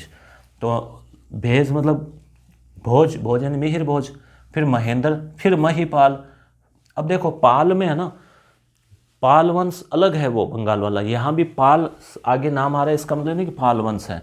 तो भेज पुनः है, याद रखने के लिए लगाया है, ठीक है, तो आप ध्यान रख लेना इस चीज़ को। त्रिपक्षीय संघर्ष 100 वर्षों तक चला, कन्नौज को लेकर चला। अंतिम रूप से विजय जो है वो गुर्जर प्रतिहारों की हुई। किस किस के बीच चला हमने देख लिया, पाल, प्रतिहार और राष्ट्रकूटों के बीच में। वंशावली रजिल से प्रारंभ होती है। रजिल ने राजधानी मंडोर जो वो बनाई थी, ये भी आप याद रखना, इंपॉर्टेंट फैक्ट है। कुक्कुक नाम का एक और आया इसमें जो शासक, उसने घटियाला शिलालेख जो है वो लिखवाया, जो कि जोधपुर में है, महत्वपूर्ण जानकारी के लिए। गुर्जर तरा पश्चिमी राजस्थान को कहा जाता था, हमने सब चीज़ें देख ली हैं। गुर्जर प्रतिहार शैली, ये इंपॉर्टेंट है। इन्होंने जो मंदिर बनाए गुर्जर प्रतिहारों ने, चाहे वो मंडोर में बनाए हो, चाहे दौसा में जो चांद बावड़ी हुआ बानेरी की, उससे लेके और भी जैसे, तो ये सब शैली गुर्जर प्रतिहार या महामारू शैली कहलाती है। ओसिया के मंदिर आभानेरी राजौरगढ़ अलवर में है, और किराड़ू बाड़मेर में, और आदि जो मंदिर है वो गुर्जर प्रतिहार या महामारू शैली जो है वो कहलाती है। आराध्य देवी इनकी चामुंडा माता है, जिसका कि मंदिर जोधपुर के मेहरानगढ़ दुर्ग में है। मोहनोत नैण से आप जानते हो, इन्होंने किताब लिखी मारवाड़ा परगनारी विगत, ठीक है, तो इसमें इन्होंने प्रतिहारों की 26 शाखाओं का जो है उल्लेख किया है, और 26 याद रखना, ABCD में कितने अक्षर होते हैं, 26, ठीक है। और सबसे प्राचीन शाखा जो है वो है मंडोर, ठीक है। अब आ जाती है नागभट्ट प्रथम, जैसे ट्रिक बताती थी ना, ना भेज महेंद्र माही हार भेज, तो 6-7 शासक आपको आराम से याद हो गए इसमें। और मैं भी जाऊं कन्नौज भी ट्रिक याद हो गई आपको। नागभट्ट प्रथम जो है 730 से 756, ये देखो 8वीं सदी है ना, 30 दूनी 60 तो 730। शासनकाल का कम ही पूछा जाता है, सन का, इतिहास में सन की घटनाएं कम पूछी जाती है, हम केवल डरते हैं कि सन पूछेंगे। राजधानी मंडोर से मेड़ता जो है ये ले गया। मंडोर में तो रजिल था, फिर जो है नागभट्ट मेड़ता ले गया और भीनमाल तक विस्तार किया, यानी जालोर में प्रतिहार वंश की जो है नींव डाली। तो जो मंडोर है, मंडोर से जालोर की ओर, कौन, नागभट्ट। उपाधि इसकी नारायण भी थी। मलेच्छ यानी जो विदेशी दुश्मन है उनका दमन करने के कारण त्रिपक्षीय संघर्ष प्रारंभ हुआ। इनका मुख्यतः जो है ना 8वीं से 10वीं सदी याद रखना, कई बार सीधा सीधा प्रश्न पूछ लें, इतना सारा कुछ नहीं पूछ के कि गुर्जर प्रतिहार कब प्रभावशाली थे, तो 8वीं से 10वीं सदी। अब वहाँ ऑप्शन में दे दे दूसरी, तीसरी, 5वीं, 6वीं, 12वीं, 13वीं, तो आपको समझना है चीज़ों को। उसके बाद में अगला शासक आया प्रमुख शक्तिशाली वत्सराज, तो उपाधि है इसकी रणहस्तिन। कैसे याद रहेगा, वत्स किसे कहते हैं, जैसे भगवान आशीर्वाद देते हैं ना, तथात्सु वत्स, तो वत्स यानी संतान। संतान जो या तो घोड़े पे राजकुमार वगैरह या फिर हाथी पे बैठते हैं तो हस्तिन, ऐसे ट्रिक से याद रख लेना। और इसका तात्पर्य ये होता है कि युद्ध में हाथियों की भांति शक्ति का प्रदर्शन जो है वत्सराज करता था। 775 से 800 ईस्वी शासन काल है, बीच में कोई 1-2 छोटे मोटे आए तो उनका कोई उल्लेख नहीं है। इसने कन्नौज पर आक्रमण किया। वत्सराज नाम ही रणहस्तिन है तो आक्रमण तो करेगा ही। धर्मपाल को हराया, बंगाल का जो शासक था। और कन्नौज के ऊपर पहले भी हमने बात की कि कन्नौज हर्ष की राजधानी थी। हर्ष की बहन जो है उसने वहाँ शासन संभाला था राजेश्वरी ने, और उसके बाद में वहाँ पर आयुध वंश का शासन था। आयुध, तो आयुध वंश में इंद्रायुध जो है वहाँ का शासक था, उसको हरा दिया, मगर शांति से इसको बैठने नहीं दिया। राष्ट्रकूट राजा था ध्रुव, ध्रुव ने आक्रमण किया, और ध्रुव ने वै से याद रख लेना वत्सराज को, धै से याद रख लेना धर्मपाल को, दोनों को ही हरा दिया। धर्मपाल बंगाल वाला, वत्सराज राजस्थान वाला, दोनों को ही हरा दिया। ध्रुव के अंदर ही ट्रिक है देखो, ठीक है, तो पराजित कर दिया। हालांकि यहाँ से क्वेश्चन कम ही पूछा जाता है क्योंकि वो राष्ट्रकूट वंश की तरफ चला जाता है। फिर इसके समय जालोर में उद्योतन सूरी ने कुवलय माला लिखी, याद रखना कुवलय माला, तो किसके समय, वत्सराज के समय, ठीक है। इसमें भी वलय आ रहा है नाम, वत्सराज हस्तिन, ठीक है। आचार्य जिनसेन ने हरिवंश पुराण की रचना की, तो यहाँ से क्वेश्चन जो है निकल कर आते हैं, याद रखना। नागभट्ट द्वितीय, इसने धर्मपाल को हराया। पुनः देखो ये तो हार ही आ रहा है, और कन्नौज को राजधानी बना लिया। तो यहाँ से प्रश्न पूछा जाता है नागभट्ट द्वितीय के समय। ठीक है, गोविंद तृतीय जो है उससे ये पराजित हो गया, राष्ट्रकूट शासक था, और गंगा में इसने जल समाधि ले ली। तो नागभट्ट द्वितीय ने ली, याद रखना। तो देखो वत्सराज, ठीक है, पहले आया नागभट्ट, फिर वत्सराज, फिर नागभट्ट सेकंड। वत्सराज रणहस्तिन कन्नौज, याद रखना, और वो किताबें, और नागभट्ट जल समाधि, ऐसे। अब है मिहिर भोज, तो इसका नाम था भोज। ठीक है, एक वो है ना कहाँ राजा भोज कहाँ गंगू तेली, वो जो भोज है वो अलग था। वो लगभग 10वीं सदी 11वीं सदी के बीच में वो परमार वंश के थे, भोज परमार। ये है भोज प्रतिहार, तो ये विष्णु के उपासक थे, इसलिए इन्होंने विष्णु के जो नाम है, जैसे मिहिर है, ठीक है, प्रभास है, वराह है, ये इनकी उपाधियाँ थी, तो इनको मिहिर भोज कहते हैं। और 50 साल तक 836 से 85 तक शासन किया। विष्णु के उपासक है, विद्वान है। इनके समय विदेशी यात्री कौन आया, ये प्रश्न पूछा जाता है, तो सुलेमान आया। अगर एवरेज पर्सन पॉपुलर क्वेश्चन पूछेंगे तो यहाँ से क्वेश्चन आराम से कवर हो जाएगा। सुलेमान कैसे याद रहेगा, सुलेमान मतलब सलमान खान है, बॉडी बिल्डर है, अच्छा भोजन चाहिए उसको, तो भोज ने उसको भोज पे बुलाया, ऐसे ट्रिक से याद रख लेना। हालांकि बुलाया बुलाया कुछ नहीं था। सुलेमान ने मिहिर भोज को इस्लाम का शत्रु बताया है, मगर इसके शासन की प्रशंसा की है। और ग्वालियर प्रशस्ति जो है वो लेख लिखवाया मिहिर भोज के समय, जो कि इनकी जानकारी का प्रमुख स्रोत है। तो एक तो घटियाला हो गया और एक ग्वालियर हो गया। ठीक है, घटियाला कुक और ये ग्वालियर वाला जो है ये भोज। अब इसके बाद में जो शासक आया वो है महेंद्र पाल। महेंद्र पाल के समय राजशेखर इनका दरबारी विद्वान था, तो ये आपको याद रखनी है।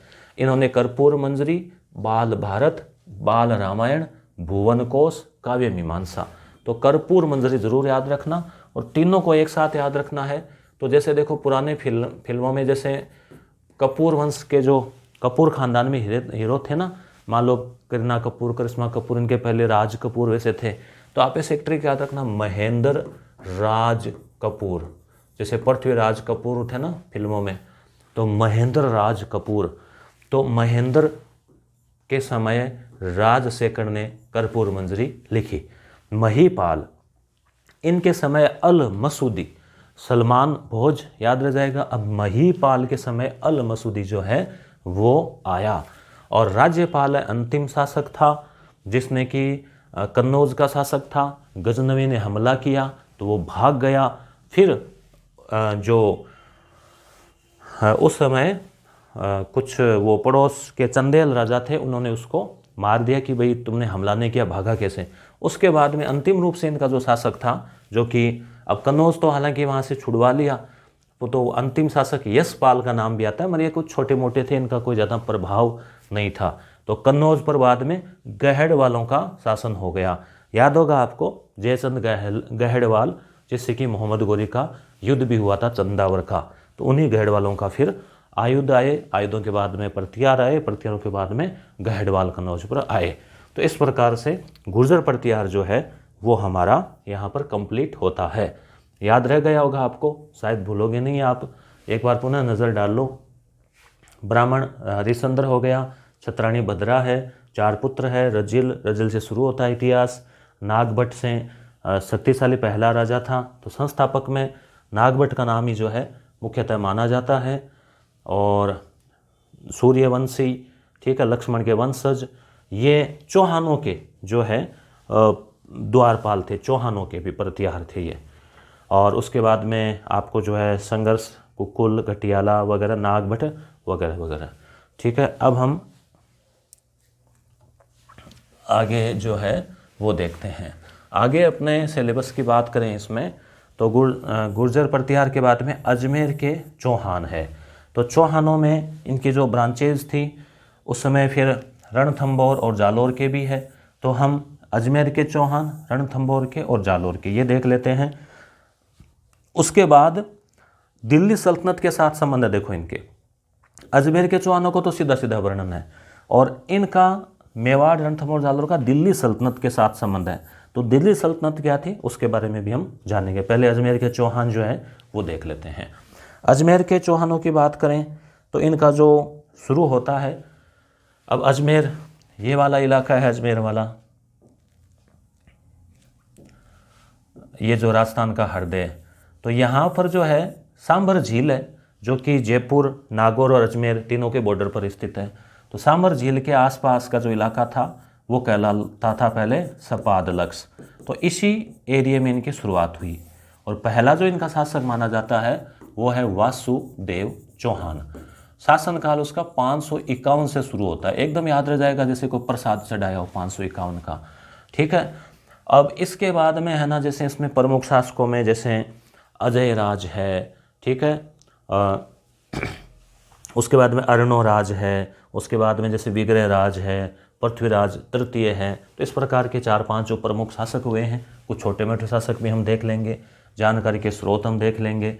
ये अजमेर से आसपास से शुरू हुआ इनका, फिर इलाका इनका क्षेत्र फैला, उसके बाद में इनका दिल्ली तक राज रहा। पृथ्वीराज के समय एमपी तक भी इनका राज फैल गया। तो पृथ्वीराज के समय एक बड़ा साम्राज्य स्थापित हुआ और गुजरात में उस समय चालुक्य वंश का शासन था और कन्नौज में उस समय गहड़वाल वंश का शासन था। दिल्ली में उस समय तोमरों का शासन था, तोमर राजपूत वंश, तो उनको पराजित किया और दिल्ली तक इनका रहा। उसके बाद में पृथ्वीराज चौहान बहुत शक्तिशाली नौजवान योद्धा शासक था। उसने मोहम्मद गौरी को कई बार युद्धों में हराया, मगर तराइन के द्वितीय युद्ध में पराजित हो जाने से जो चौहान वंश है उसका प्रभुत्व कम हो गया और फिर उनके अन्य जो ब्रांचेज हैं, जैसे उसका पुत्र है गोविंद पृथ्वीराज के, वो यहाँ पे सवाई माधोपुर वहाँ पर उन्होंने ब्रांच स्थापित की और चौहानों की अन्य शाखाएं जालोर में भी थी, शिरोई में भी थी, इस प्रकार से। तो चौहान वंश की हम बात करें इसमें तो देखो सांभर के चौहान, एक तो इनकी ब्रांच ये है, वासुदेव चौहान ने इसकी नींव डाली, थोड़ी नज़र डाल लो आप। और उसके बाद में रणथंभौर के चौहान, तो पृथ्वीराज जो तृतीय है उसका पुत्र था गोविंद देव, उसने 1194 में इसकी नींव डाली। जालोर के चौहान में कीर्तिपाल या कित्तू सरदार है, वो सोनगरा कहलाते हैं, सोनगरा चौहान जालोर वाले। क्यों?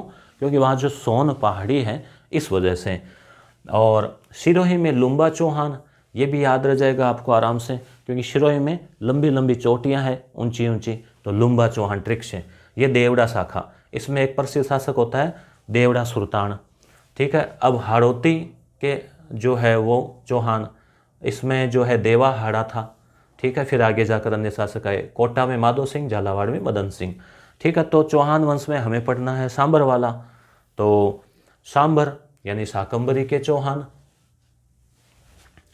तो ये भी क्या है, इनमें भी कि भाई ये राजपूत थे तो किस वंश के थे भाई, कुछ कहते हैं कि भाई ये अग्निवंशीय थे, कुछ कहते हैं सूर्यवंश में सूर्यवंशी थे, कुछ कहते हैं चंद्रवंशी थे, कुछ कहते हैं ब्राह्मण थे, कुछ कहते हैं विदेशी जो विभिन्न जातियाँ आई भारत में, जैसे शक है, कुषाण है, हूण है, उनके मिश्रण जो यहाँ पे रहे लंबे सालों तक, उन्हीं के वंशजों में से थे।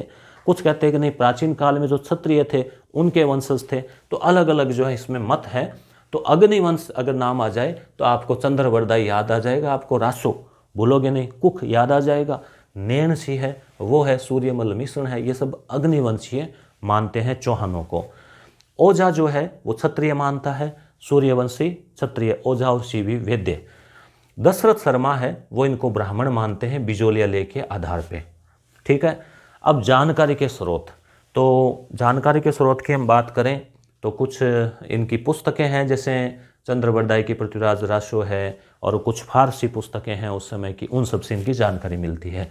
कुल देवी है आशापुरा माता, तो ऐसे ट्रिक याद रख लो, चौहानों से आशा रखो, ठीक है।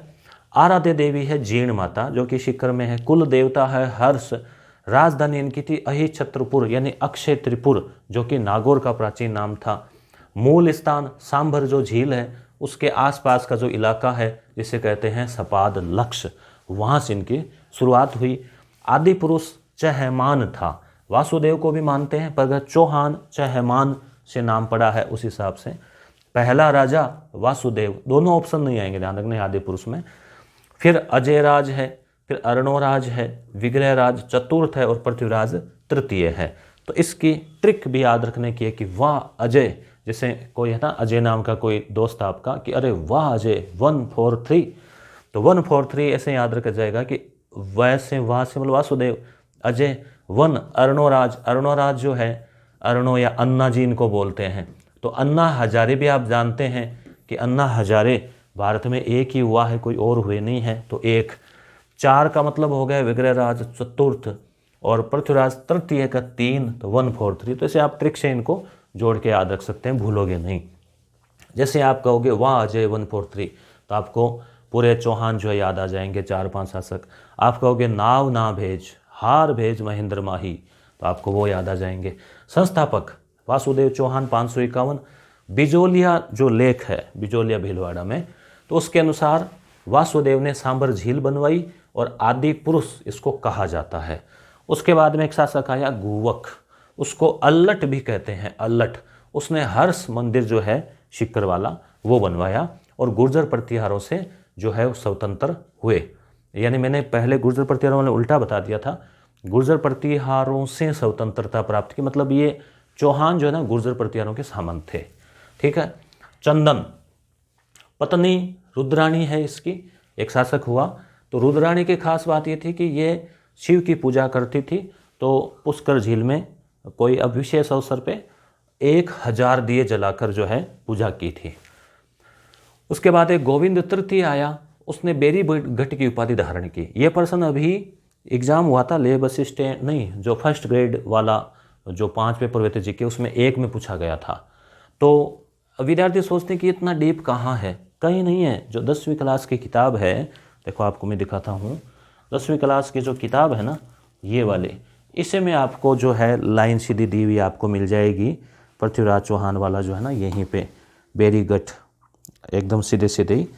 तो हालांकि मैंने भी सोचा कि इतना डीप कहाँ से पूछा है, देखो ये देखो, और ये हाईलाइट भी किया हुआ है मेरा, आज का नहीं, ये कुछ 6 महीने साल भर पहले का। गोविंद तृतीय की उपाधि बेरीगठ, शत्रु संहारक। ठीक है। अब इतना कौन डीप, कई बार विद्यार्थी पढ़ते नहीं है।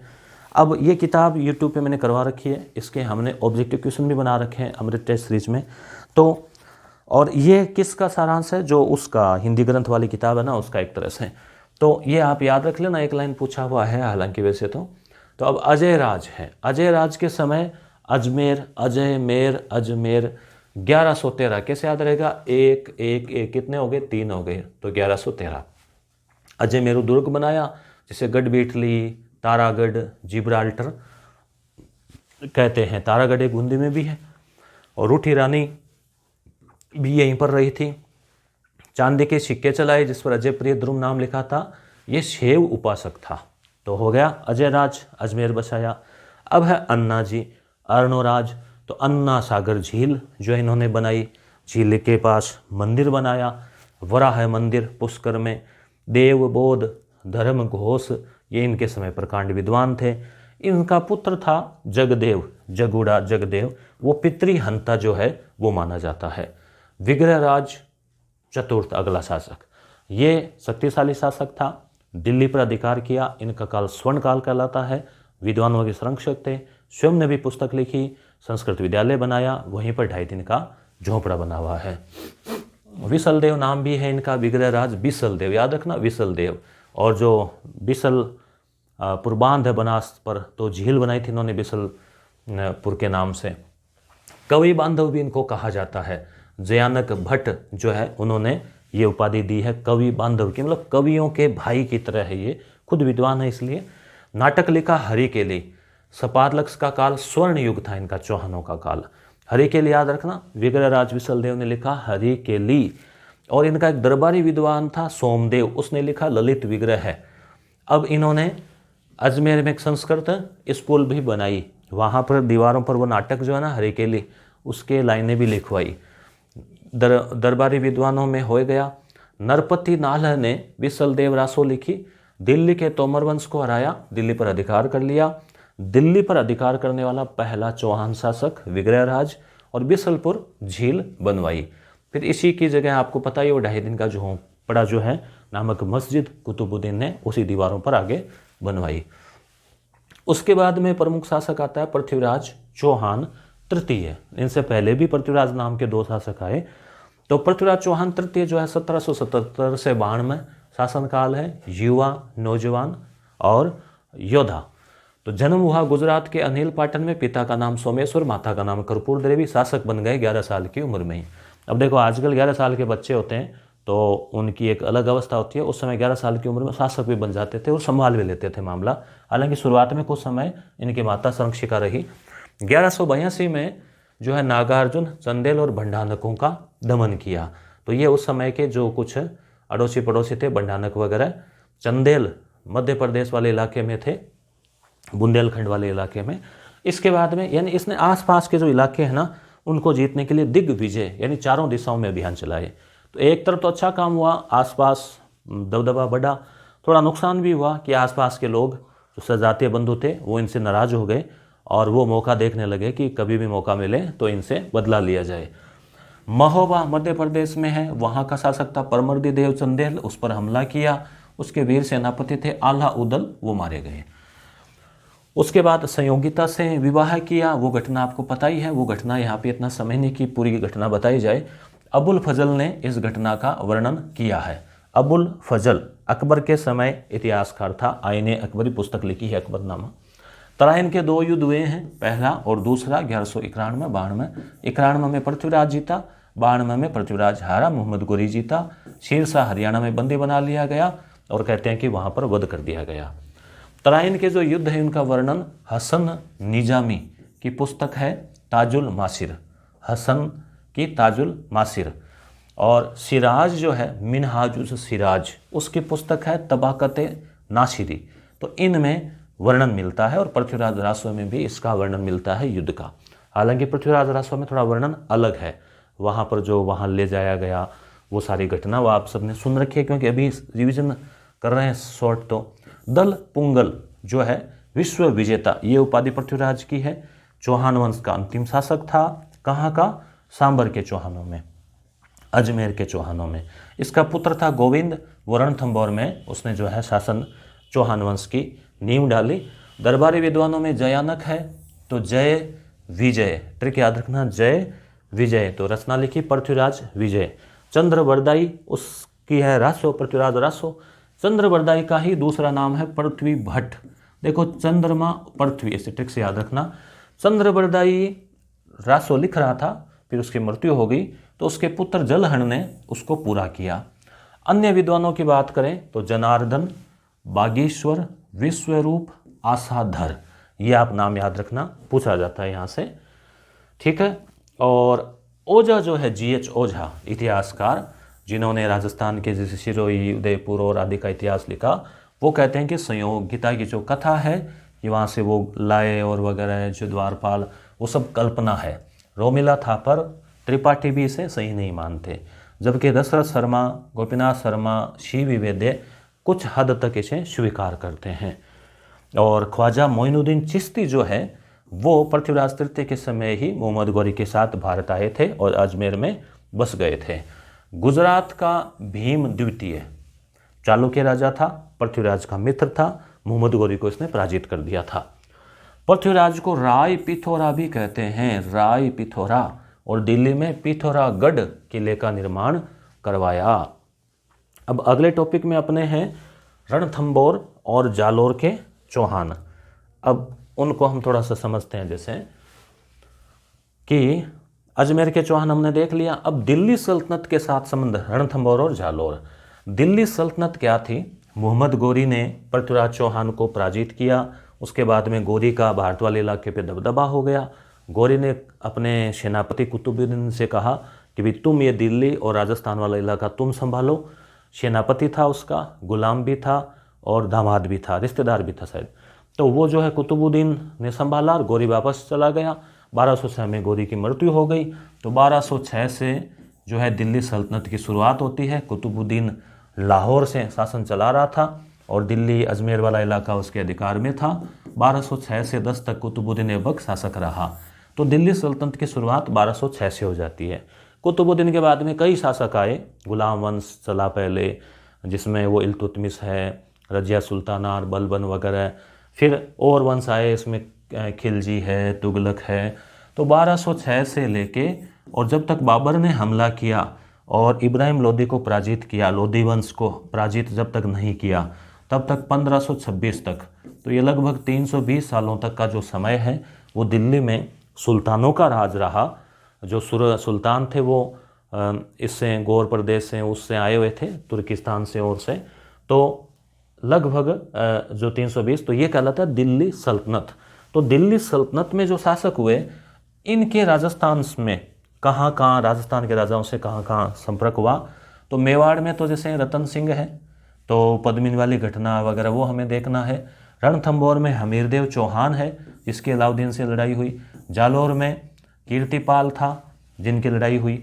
तो इसमें क्या है, अपने को जो है मेन अलाउद्दीन के साथ ही जो है इनका युद्ध हुआ था। कुछ छोटे मोटे और हुए थे, वो सब हमें इसमें देखने हैं। तो चौहान वंश चल रहा है, इसलिए पहले रणथंभौर जालौर देख लेते हैं, फिर हम मेवाड़ वंश शुरू करेंगे। तो मेवाड़ में, मेवाड़ का पहले दिल्ली सल्तनत के साथ संबंध, जिसमें हमीर का और उनका कुछ आ जाएगा, और उसके बाद में जो है रतन सिंह का आ जाएगा। फिर मुगलों के साथ की बात आएगी तो सांगा है, प्रताप है, सांगा वाला वो खानवा का युद्ध, प्रताप और उसकी अकबर की लड़ाई। फिर आमेर जो है ये अलग हो जाएगा और ये अलग है, और वापस राज सिंह।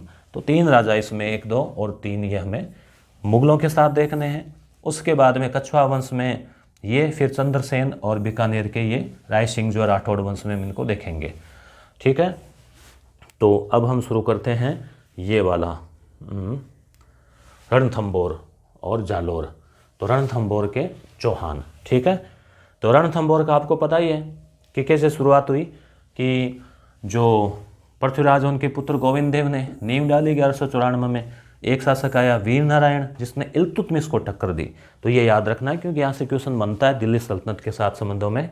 उसके बाद में जो प्रमुख शक्तिशाली शासक आया, जो कि इतिहास में प्रसिद्ध है अपने विजयों के लिए, अपने युद्ध कौशल के लिए, विद्वानों के संरक्षण के लिए, और अपने हठ यानी जिद जो उसके लिए, और शरणागत की रक्षा के लिए, वचनबद्धता के लिए, वो है हमीर देव चौहान। 1282 से 1301। जेतर सिंह जो है उनके ये पुत्र थे। तो जेतर सिंह की याद में, जेतर सिंह ने 32 साल शासन किया था, तो उसकी याद में 32 खंभों की छतरी जो है वो बनाई। मुझे इसे देखने का सौभाग्य भी मिला। वहाँ पर त्रिनेत्र गणेश जी का मंदिर भी है रणथंभौर के दुर्ग में। तो रणथंभौर जो है वो इनका जो राजधानी थी या शासन क्षेत्र था।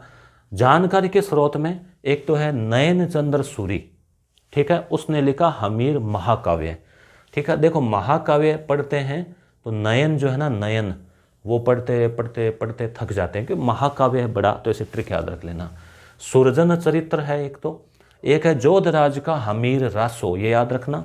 चंद्रशेखर का है हमीर हठ, इसकी भी ट्रिक है। जैसे चांद है वो देखने का जिद कर लिया छोटे बच्चे ने कि चांद के पास ले चलो, ऐसे वगैरह। अमृत कैलाश का हमीर बंधन, राजरूप का हमीर राछाड़ा, विजय शाह का हमीर चौसाई, हमीर का खुद का श्रृंगार हार।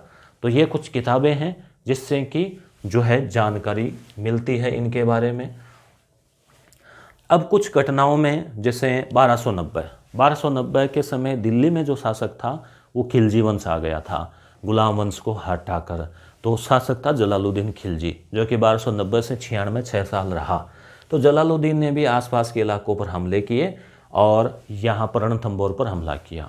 अब रणथंभौर का जो दुर्ग है ना, उसको बख्तरबंद कहा गया है। जैसे पहाड़ी है और पहाड़ी के ऊपर जो है वो दुर्ग है, और चारों तरफ पहाड़ियाँ हैं, और फिर घना जंगल भी है। तो इसको जीतना आसान काम नहीं था दुर्ग को, तो बख्तरबंद दुर्ग जो है इसको कहा जाता है। अब जलालुद्दीन खिलजी ने हमला किया, वो जीत नहीं पाया, तो उसने चिढ़कर कहा कि ऐसे सैकड़ों दुर्गों को तो मैं एक जो है बाल के बराबर ही नहीं समझता। तो ये प्रश्न भी पूछा गया एग्जाम में। तो जलालुद्दीन खिलजी ने कहा अलाउद्दीन से संघर्ष। अब जलालुद्दीन खिलजी 1296 तक रहा, उसके बाद में उसके भतीजे और दामाद ने उसकी हत्या करके और जो है शासक बन गया। अलाउद्दीन खिलजी एक महत्वाकांक्षी शासक था। 1296 से 1316 तक, यानी लगभग 20 साल तक भारत का शासक रहा, और इसने बहुत बड़ा विजय अभियान किया और पूरे भारत के अधिकांश इलाकों को इसने जीता। तो स्वाभाविक है कि जालोर पर भी इसको हमला करना था, जालोर क्या ये इस पर रणथंभौर पर।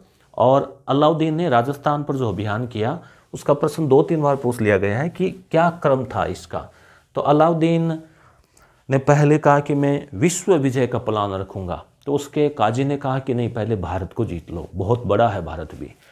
तो राजस्थान में इसका जो अभियान था उसकी एक ट्रिक है कि अलाउद्दीन जो है ना उसका है रण में जा, यानी अलाउ रण में जा या रण में जाना अलाउ। तो ऐसे आप याद रख लेना, अलाउ होता ना, अलाउ करते हैं अलाउ कि अलाउ है ना अनुमति, तो रण में जा, रण में जा, रण मतलब रणथंभौर। पहले रणथंभौर पर आक्रमण किया 1301, ठीक है, विषम है ये। फिर मेवाड़ पर हमला किया 1303, ठीक है, ये भी विषम संख्या 1-3, ठीक है। उसके बाद में जालोर पर हमला किया, वो है 1311। बीच में एक्शन आता है 1308, जबकि इसने जो शिवाना का दुर्ग है बाड़मेर में, वहाँ पर आक्रमण किया। तो रण में जा ट्रिक याद रह जाएगी आपको। अब पहले रणथंभौर पर हमला किया तो कारण तो चाहिए ना कुछ हमला करने का, कोई ना कोई थोड़ा बहाना चाहिए। ऐसे सीधा हमला करें तो उतना वो सैनिकों का मनोबल नहीं बन पाता। तो इसमें हुआ क्या कि अलाउद्दीन खिलजी का एक सेनापति था, मंगोल सेनापति, जिसका नाम था मीर मुहम्मद शाह।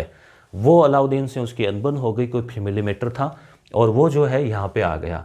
अब हमीर के पास आया, सीधे पाँव पड़ गया कि भी मुझे तो शरण दो। तो मैंने कहा खड़ा तो अभी बात क्या कि नहीं, पहले आप वादा करो कि आप मुझे मेरी रक्षा करोगे।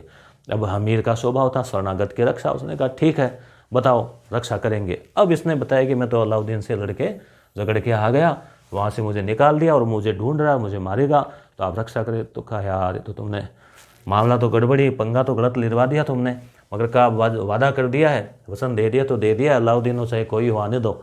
तो इस प्रकार से जो है वो संघर्ष की शुरुआत हो गई। अलाउद्दीन ने अपने छोटे भाई उल्लुग खां और एक सेनापति नुसरत खां, इनको भेजा पहले कि जाओ और सेना लेके वहाँ हमला करो। तो ये 1299 में आए। अब रणथंभौर दुर्ग से पहले एक छोटा दुर्ग है जिसका नाम है झाइन। तो झाइन पर इन्होंने अधिकार कर लिया, जिसे रणथंभौर की दुर्ग की चाबी कहते हैं। मतलब वहाँ हो गया, मतलब आगे भी संभावना है। मगर जो है हमीर के वीर सेनापति थे धन सिंह और भीम सिंह, धन सिंह और भीम सिंह।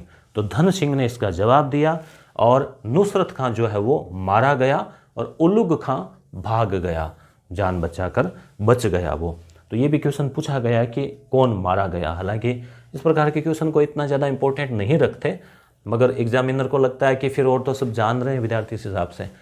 अब क्या हुआ, अब वो घटना अलाउद्दीन के लिए भी थोड़ी सी कैसे प्रतिष्ठा को मिटाने वाली थी।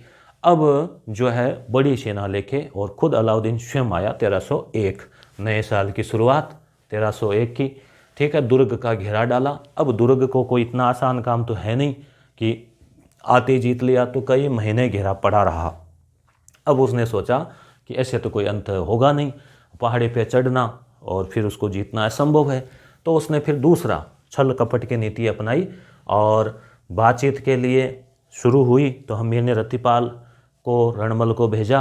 अब हमीर जो अलाउद्दीन है उसने इनको लालच देकर खरीद लिया कि भाई तुम किले के गुप्त रास्ते बता दो, और जब हम किला जीत जाएंगे तो हमें तो यहाँ कौन संभालेगा, हमारे तो हमें कहाँ टाइम है, हम तो भारत के बादशाह हैं, तुम्हें चाबी दे देंगे, तुम यहाँ के राजा बन जाना।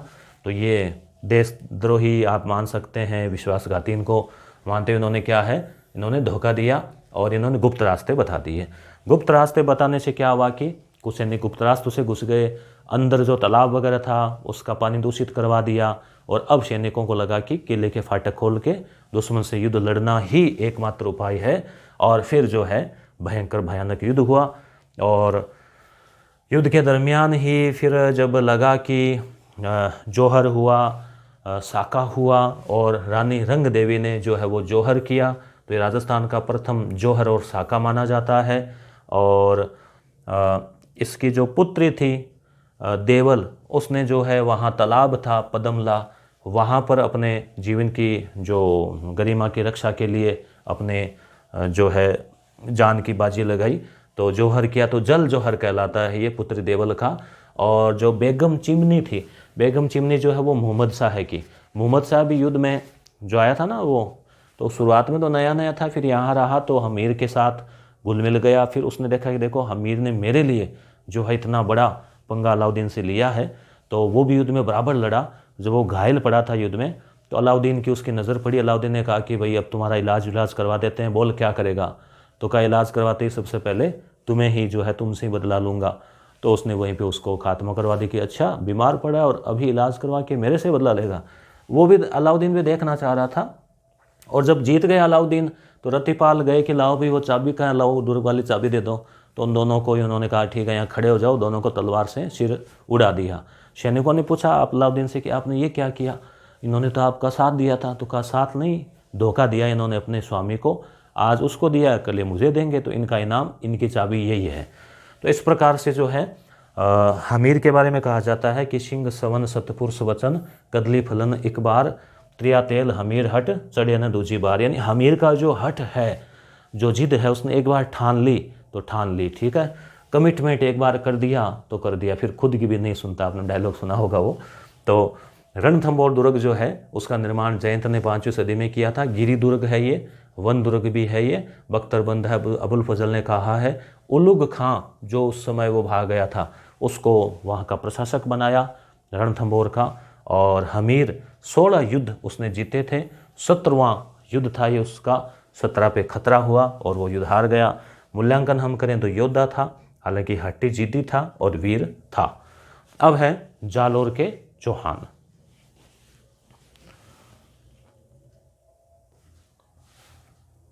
तो अब इसमें देखो हम देख लेते हैं जालोर के चौहान, क्योंकि जालोर भी दिया हुआ है और जालोर की दिल्ली सल्तनत के साथ संबंध। तो जालोर में भी चौहानों की शाखा थी और संस्थापक था कीर्तिपाल, जिसे कित्तू सरदार भी जो है वो कहते हैं 1181 में। यहाँ का जो दुर्ग है उसे सुवर्णगिरी, यानी वहाँ जो पहाड़ी है ना सोने की तरह, तो सुवर्णगिरी उसको कहते हैं। सुवर्ण को कंचन भी कहते हैं, कंचन कंचन ते सौगुनी मादक था आदि का याद ना आपको।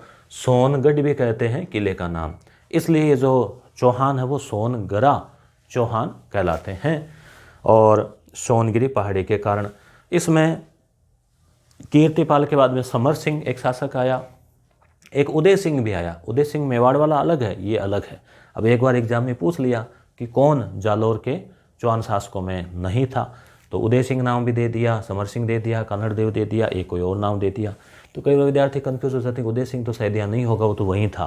तो ऐसा कोई ज़रूरी नहीं है।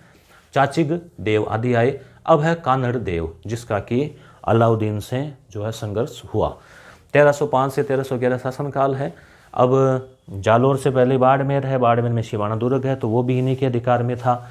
अब गुजरात के रास्ते को लेकर विरोध बढ़ा, क्यों? क्योंकि जैसे दिल्ली से गुजरात जाना है तो बीच में जालोर आता है, तो घटना हो गई। तो नैन सिंह के अनुसार अलाउद्दीन से युद्ध का कारण था उसकी पुत्री फिरोजा से विरमदेव के विवाह से इनकार करना। इसमें क्या है, एक पहले घटना ये भी हुई थी कि जब वो उल्लू खान नुसरत खां वो दिल्ली जा रहे थे, तो वहाँ से कोई मंदिर पे हमला करके आए थे, तो वापस आ रहे थे। तो यहाँ पर क्या है, जो जालोर वाला इलाका था ना, वहाँ पर उनसे जो सैनिकों ने जो है वो उनका सामान वामान छीन लिया, तो एक वो भी उनके दिमाग में था। फिर ये जो विरमदेव जो है ना, विरमदेव जो है वो वहाँ अलाउद्दीन के दरबार में रहा, तो उसकी पुत्री फिरोजा है, उससे विवाह की बातचीत फाइनल हो गई। फिर ये जो यहाँ जालोर आया तो उसने वापस इनकार कर दिया। तो फिरोजा के मन में भी जो है एक प्रतिशोध की ज्वाला भड़क उठी कि विरमदेव को सबक सिखाना है। तो फिरोजा ने अपनी चाची के साथ में गुलविस्त के साथ में हमला कर दिया आके जालोर पे। और उसके बाद में फिर फिरोजा जो है वो शायद उसने आत्महत्या की या क्या किया, पर इसमें फिर क्या है कि वो घटना हुई तो अलाउद्दीन ने बदला लेने के लिए पुनः हमला किया। तो कुछ ऐसा मानते हैं, जैसे पद्मनाभ है उसके कानड़दे पर बंद है, उसमें फिरोजा वाली घटना है। और जेता और देवा जो है ये कानड़दे के वीर सेनापति थे, याद रखना इसको। और शिवाना दुर्ग पर हमला किया। अब देखो अलाउद्दीन को तो हमला करना ही था, चाहे फिरोजा वाली घटना हो या नहीं, क्योंकि महत्वाकांक्षी शासक था और वो चाहता था कि भारत के सभी इलाकों पर उसके अधिकार में हो। और राजस्थान में जो ये प्रमुख प्रतिष्ठा सूचक दुर्ग थे, इनको वैसे भी छोड़ने वाला नहीं था। तो 1308 में शिवाना जो दुर्ग है उस पर हमला करवाया। अलाउद्दीन खुद नहीं आया, उसका सेनापति आया था। तो शीतल देव चौहान, शीतल या शातल नाम आता है, वो वहाँ का शासक था। और वहाँ पर भी वही है, ऐसे बात बड़ी नहीं।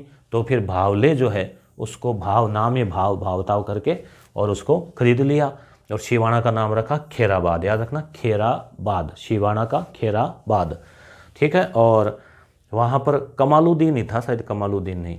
फिर 1311 में हमला किया जालौर पर, ठीक है, सेनापति कमालुद्दीन था। अब यहाँ पर भी इन्होंने जो है वो वही मोल भाव किए, ऐसी बात बनी नहीं छल कपट से, और बिक्का दैया जो है वो बिक गया, ठीक है। और फिर जब उसकी पत्नी को पता चला तो बिक्का दैया के उसने टुकड़े टुकड़े कर दिए, किस प्रकार से उसने अपने मालिक को धोखा दिया। जालौर का नाम, अब जालौर जीत लिया अलाउद्दीन ने, तो नाम रखा जलालाबाद, और वहाँ पर अलाई मस्जिद या तोपखाना मस्जिद उसके दुर्ग में बनवाई। अखेराज, इसके बाद में अखेराज सोनगर आया, तो उसके काल में जो है पद्मनाभ ने कानड़ प्रबंध लिखी, ठीक है। अब हम देखते हैं अगला जो है टॉपिक वो, इसमें अब अगला टॉपिक बन रहा है मेवाड़, ठीक है। तो हम मेवाड़ जो है उसको हम देखेंगे। मेवाड़ का जो इतिहास है वो भारत विश्व में मेवाड़ के जो राजवंश चला ना, विश्व का सबसे लंबे समय तक राज करने वाला जो राजवंश है वो था। और इसमें हालांकि अपने को बाकी चीज़ें नहीं देखनी है कि हम वो पहले जो उनको सब देखें शुरुआत के, हमें केवल दिल्ली सल्तनत के साथ संबंध, तो एक तो रतन सिंह वाला देखेंगे, उसके बाद में सीधा हम सांगा, प्रताप, कुंभा और हम नहीं देखेंगे, क्योंकि जिस हिसाब से टॉपिक में दे रखा है वो चीज़ें हम देखेंगे। तो अब हम देख लेते हैं मेवाड़। मेवाड़ में हमें 2-3 टॉपिक देखने हैं, जैसे एक तो है दिल्ली सल्तनत और मेवाड़। तो दिल्ली सल्तनत और मेवाड़ में जैसे कुंभा का और उससे थोड़े से पहले के शासकों का, और मुगलों के साथ में संबंधों की बात करें तो केवल सांगा, प्रताप और राज सिंह को ही देखना है, ठीक है। तो पूरा मेवाड़ का इतिहास नहीं देखना, थोड़ी सी नज़र डाल देते हैं। गुहिल वंश था पहले, गहलोत या गुहिल वंश था। उत्पत्ति अबुल फजल कहता है कि ईरान के नौसेका वंश से हुई। वल्लभी में कोई वो मिला है, वल्लभी के आधार पर। कवि राजा श्यामलदास है, वीर विनोद और टोड है, वो इनको जो है मानते हैं क्षत्रिय इसके आधार, अच्छा वल्लभी से उत्पन्न मानते हैं इनको कि वल्लभी से आए।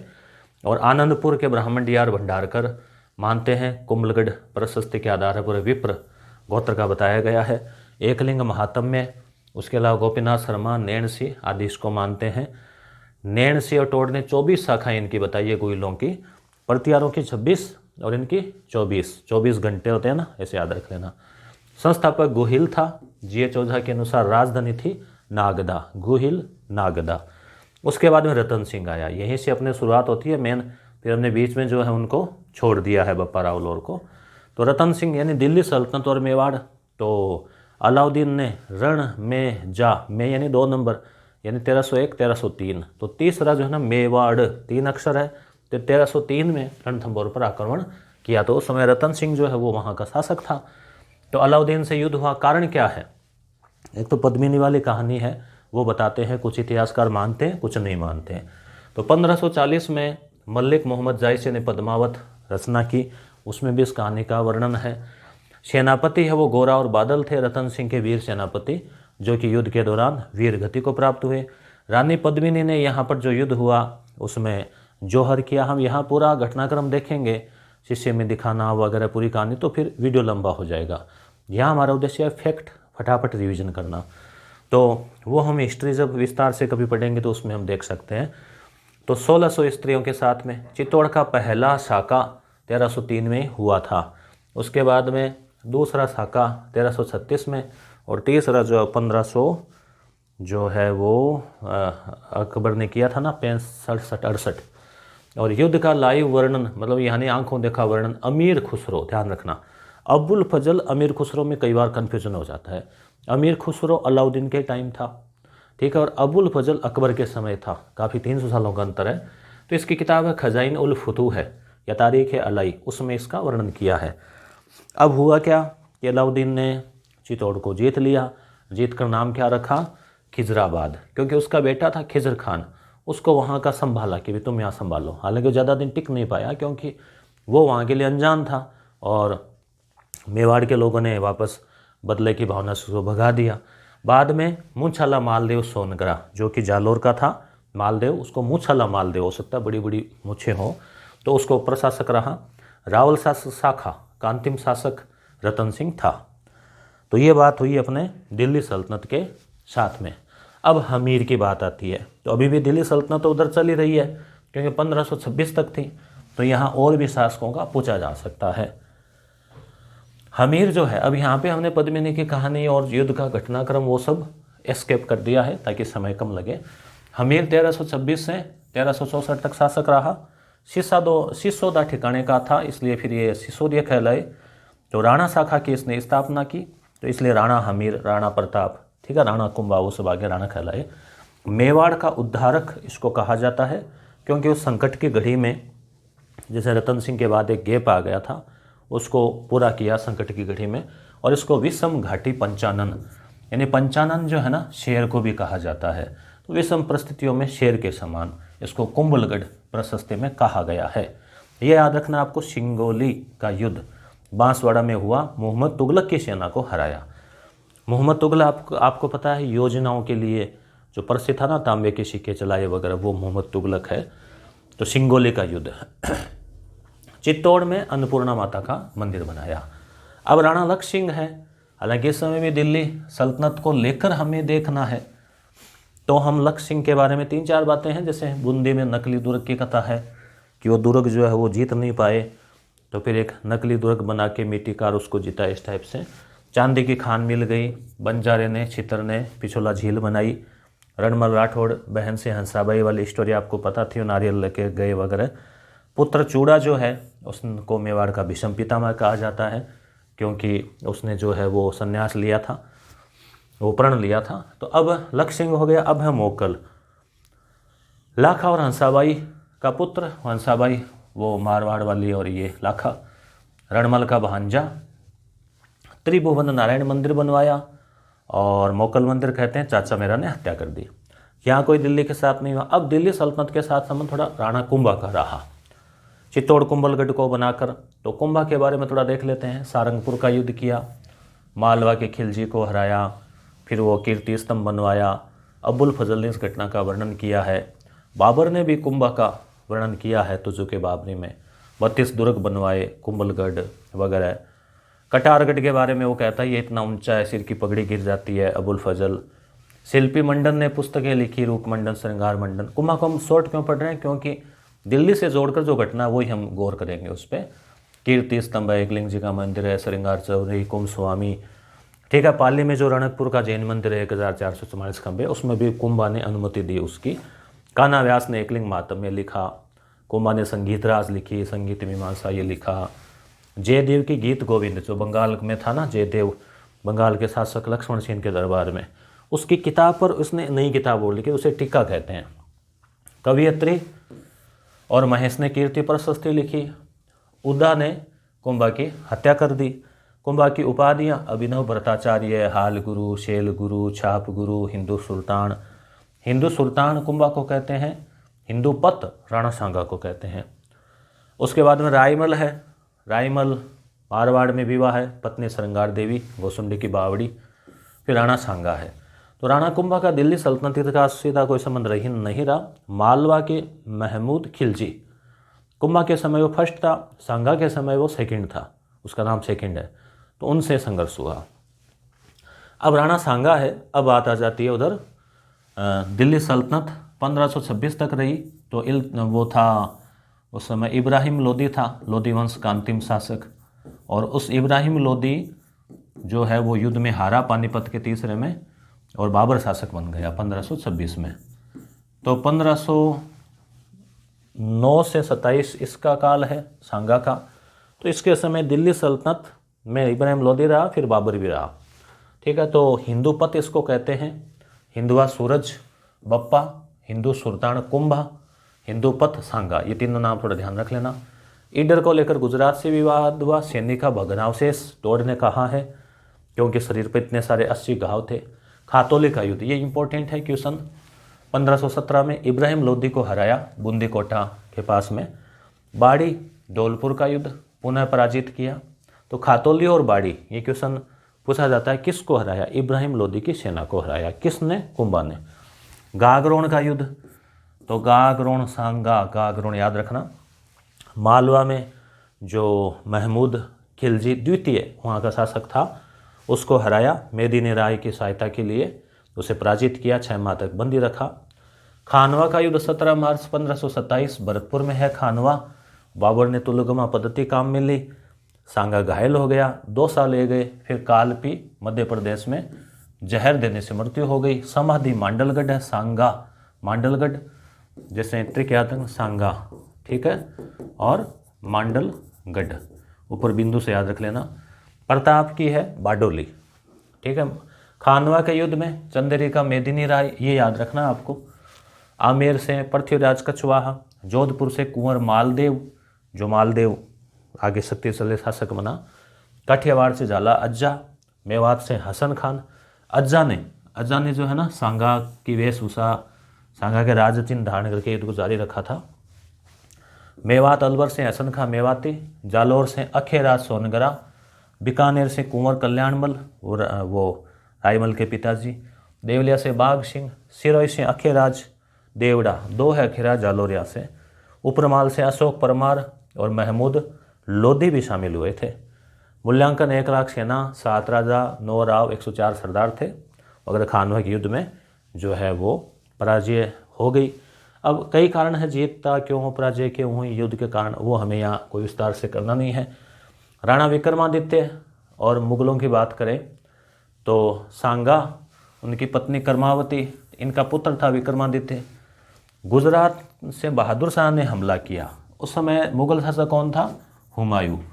हुमायूं जो है वो बाबर रहा 1526 से 30, हुमायूं रहा 1530 से 40 तक। फिर एक गैप आ गया बीच में, शेर शाह आ गया। फिर 55 से 56 और रहा हुमायूं, 1555 से 56। तो देवलिया के ठाकुर बाघ सिंह से युद्ध लड़ा। विक्रमादित्य व उदय सिंह को बूंदी भेज दिया गया। भी राजकुमार थे कि इनकी रक्षा करनी है राजवंश की, तो ताकि आगे वंश चल सके, तो बूंदी भेज दिया। अब कर्मावती के ऊपर पूरी जिम्मेदारी थी। युद्ध लड़ा और 1300 स्त्रियों के साथ में जौहर किया। चित्तौड़गढ़ का दूसरा शाखा था।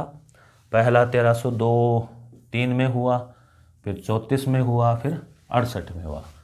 34 है, वो 36 बोल दिया था पहले मैंने। 36 में बनवीर ने हत्या कर दी विक्रमादित्य की। अब उदय सिंह बना। उदय सिंह के समय अब उधर कौन आ गया?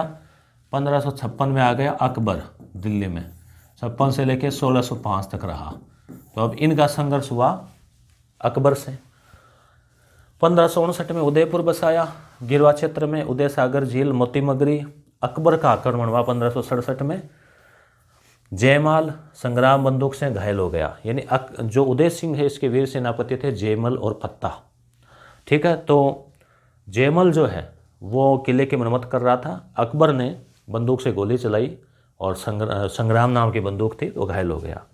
अब लास्ट में जो है वो संघर्ष हुआ भयंकर। जयमल और पत्ता वीर गति को प्राप्त हुए। 1567 में शुरू हुआ था, 68 तक चला, यानी 7-8 महीने तक ये घेरा चला। कल्ला ने जयमल को कंधे पर बैठाकर युद्ध लड़ा, इसलिए कल्ला को 4 हाथों वाले देवता भी कहते हैं।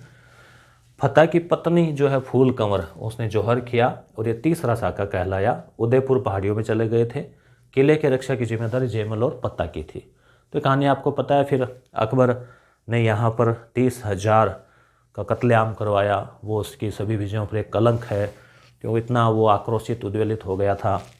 फिर उसको अफसोस भी हुआ, जयमल पत्ता की वीरता का उसको एहसास हुआ और उनके सम्मान में अपने आगरा के किले के आगे हाथी पर सवार मूर्तियां बनवाई। फिर वही वैसी मूर्तियां रायमल ने बीकानेर के जूनागढ़ के आगे भी बनाई। अगर आप बीकानेर से हैं तो कमेंट कर सकते हैं, आपने जूनागढ़ देखा हो तो। अब आ जाते हैं महाराणा प्रताप।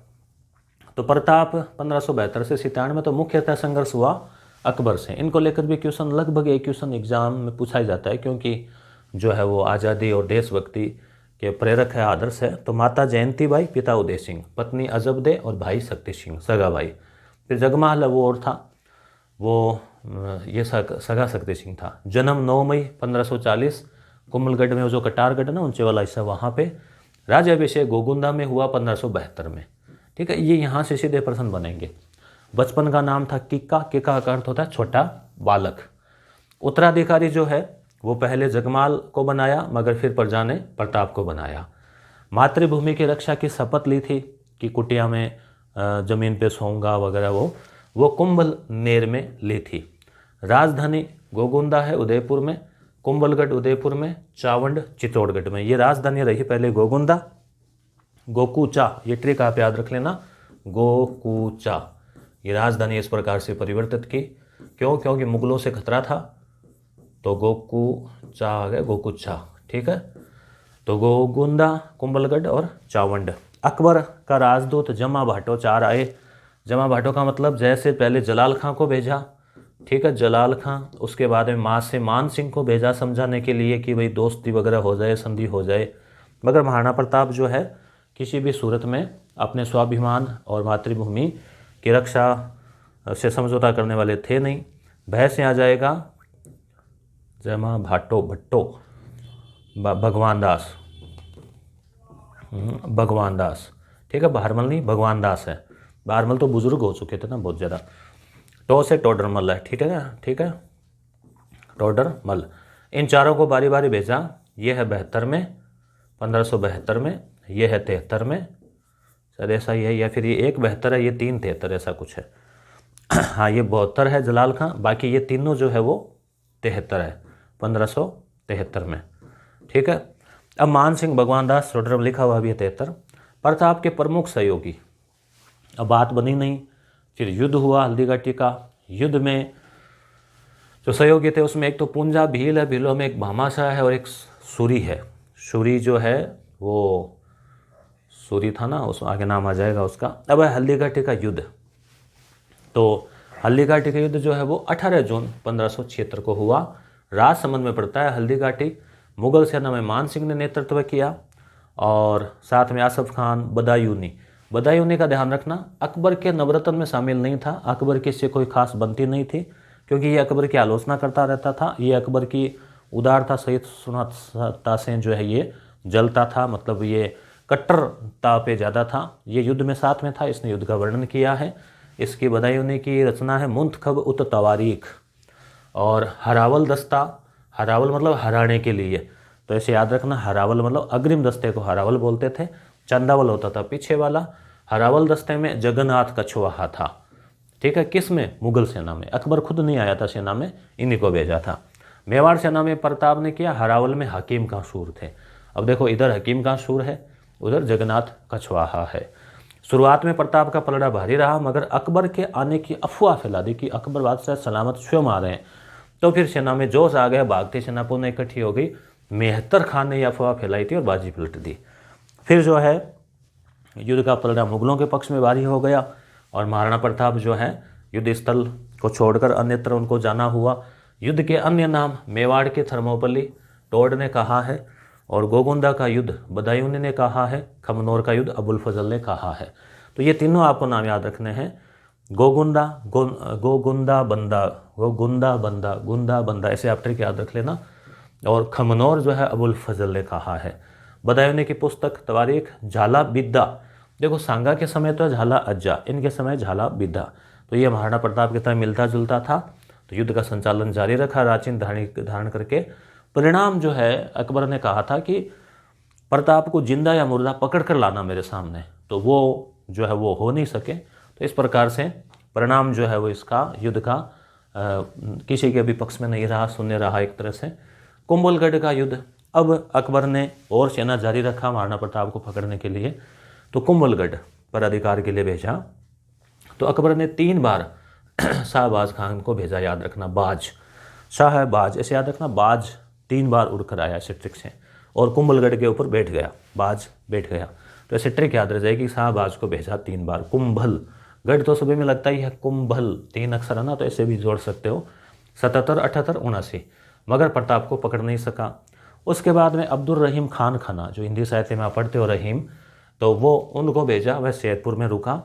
वहाँ पर अमर सिंह ने जो है हमला किया। अमर सिंह ने रहीम के परिवार को बंदी बना लिया, मगर प्रताप ने कहा कि नहीं, ये हमारे उसूलों में नहीं है, तो वापस है सम्मान छोड़ दिया। उसके बाद में दिवेर का युद्ध हुआ 1582। ठीक है, तो दिवेर मुगल अकबर की सैनिक छावनी थी, अजमेर मार्ग पर थी। दिवेर में सेनापति था सुल्तान खां, ये भी याद रखना आप, सुल्तान खां, सुल्तान खां। अब ये अमर सिंह ने इसको मार डाला। टोड ने, कर्नल जेम्स टोड ने दिवेर को मेवाड़ का मैराथन कहा है और हल्दी घाटी को थर्मोपल्ली कहा है। चावंड प्रताप की नई राजधानी थी।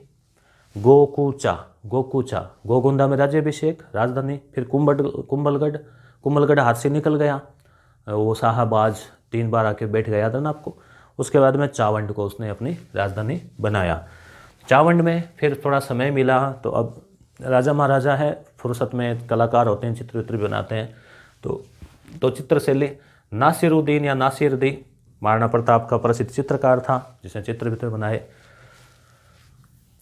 जगन्नाथ कछवाहा आखिरी व्यक्ति था जो अकबर की तरफ से भेजा गया था 1585 में, जगन्नाथ कछवाहा। मगर फिर अकबर ने सोचा कि नहीं भाई, महाराणा प्रताप को तो पकड़ना मुश्किल ही नहीं, नामुमकिन है। ठीक है। उसके बाद में जनवरी 1597 में 57 साल की आयु में जो है वो चावंड में ही धनुष के प्रत्यंचा, वो जो रस्सी है वो चढ़ाते समय चोट लग गई, धनुष टूट गई। छोटे मोटे धनुष नहीं होते थे, जैसे पावरफुल शक्तिशाली होते थे, कोई चोट आ गई तो वो फिर मृत्यु हो गई। जब अकबर को पता चला तो अकबर भी रो पड़ा। तो ये प्रभाव था महाराणा प्रताप के व्यक्तित्व का। और अकबर भी वीरता का सम्मान करता था। कुंभलगढ़ राजसमंद में है, चावंड उदयपुर में है, प्रताप की छतरी बारडोली में है। इसके बाद में अमर सिंह, तो ये जो है महाराणा प्रताप के बाद कौन कौन आए, तो 2-3 आए शासक, उनकी ट्रिक है। महाराणा प्रताप इतिहास में क्या है, अमर है। और अमर कजरा, ऐसे एक ट्रिक याद रख लेना, अमर कजरा। तो अमर सिंह, कर्ण सिंह, जगत सिंह, राज सिंह। तो अब हमें राज सिंह पढ़ना है, थोड़ी नज़र इन पर डाल लेते हैं, थोड़ी नज़र। कि मुगलों से संबंध इनका रहा 1620। तो अकबर तो 1605 में जो है स्वरक्षित हार गया। तो फिर आया वहाँ पे जहांगीर यानी सलीम, और जहांगीर का बेटा था खुर्रम। अब जहांगीर भी कुछ उम्र काफ़ी ले चुका था। खुर्रम जो आगे जाके शाहजहां बना था। तो ये जो है खुर्रम के प्रयासों से जहांगीर ने कहा कि अब दोस्ती कर लेते हैं, पुरानी दुश्मनी है, अब क्या रखा है लड़ाई में। ठीक है। तो अमर सिंह और जहांगीर के बीच में 1615, देखो इधर 16 है और इधर 15 है, ये पूछा जाता है प्रश्न। मेवाड़ मुगल संधि हो गई, इससे जो लंबे समय से युद्ध चला रहा था वो मिट गया। चित्तौड़ लौटा दिया, कहा मरम्मत नहीं करा पाओगे। मेवाड़ चित्रकला का प्रारंभ हुआ, शांति के युग का प्रारंभ हुआ। क्योंकि अब मेवाड़ में शांति स्थापित होती है तभी चित्र वित्र याद आते हैं, नहीं तो युद्ध में फिर चित्र तो है ना छपते ही है। अब कर्ण सिंह आया, अमर कजरा। ये प्रश्न अभी फर्स्ट ग्रेड में पूछा गया था, ट्रिक मतलब क्या वो कि उसके बाद कौन आए क्रम से। तो राज्य को परगनों में बांटा। और विद्रोह जो खुर्रम था, अब जैसे जहांगीर ने अपने पिता के खिलाफ विद्रोह किया, तो जहांगीर के बेटे ने भी अपने पिता के खिलाफ परंपरा को निभाते हुए विद्रोह किया। तो विद्रोह कर दिया, तो फिर वो भागकर आया, छुपा तो पिछोला झील में, जग मंदिर में छुपा। जगत सिंह है, मेवाड़ चित्रकला का स्वर्ण युग। ठीक है, आपको पता है क्या, पूरे जगत को पता है, तो ये ट्रिक याद रख लेना। ठीक है। स्वर्ण, पिछोला झील में जग निवास, जयपुर में जगदीश मंदिर, जगत के ईश तो जगदीश, तो जगत सिंह, ऐसे ट्रिक।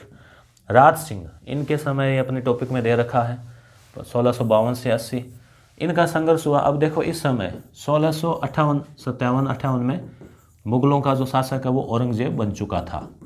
और औरंगजेब ने भी अकबर की तरह लंबे समय तक शासन किया, 50 वर्ष, 1707 तक। तो राज सिंह से जो पंगा हुआ वो औरंगजेब से हुआ, राज सिंह का। उत्तराधिकार के युद्ध में हालांकि औरंगजेब का साथ दिया था और शुरुआत में अच्छे संबंध थे। राजसमंद झील बनवाई, 25 शिलाओं पर राज प्रशस्ति, वो याद है ना, संगमरमर, काले संगमरमर पर जो लेख है रणछोड़ भट्ट ने लिखा, सबसे बड़ा लेख है, शिलालेख है। 9 चौकी, किशनगढ़ की जो राजकुमारी थी चारुमती, उससे विवाह को लेकर जो है ना, जैसे चारुमती से औरंगजेब विवाह करना चाहता था, तो चारुमती ने राज सिंह को पत्र लिखा कि भाई अगर आप शादी कर लो तो फिर जो है मुझे औरंगजेब से नहीं करनी पड़ेगी। तो राज सिंह ने फिर जो उस प्रस्ताव को स्वीकार कर लिया। ये बात औरंगजेब की जची नहीं और फिर नाराजगी हो गई।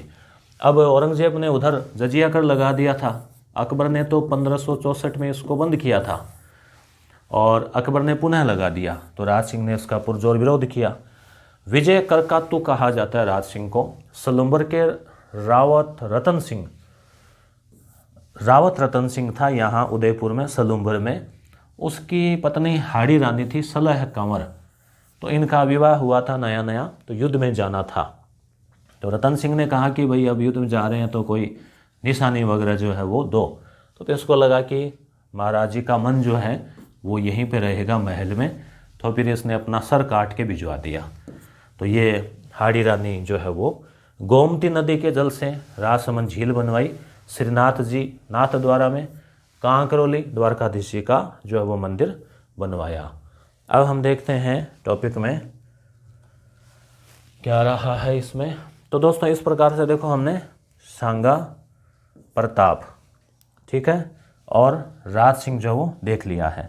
अब हम आमेर का मान सिंह, चंद्रसेन और बीकानेर के राय सिंह जो है इनको हम देखने वाले हैं।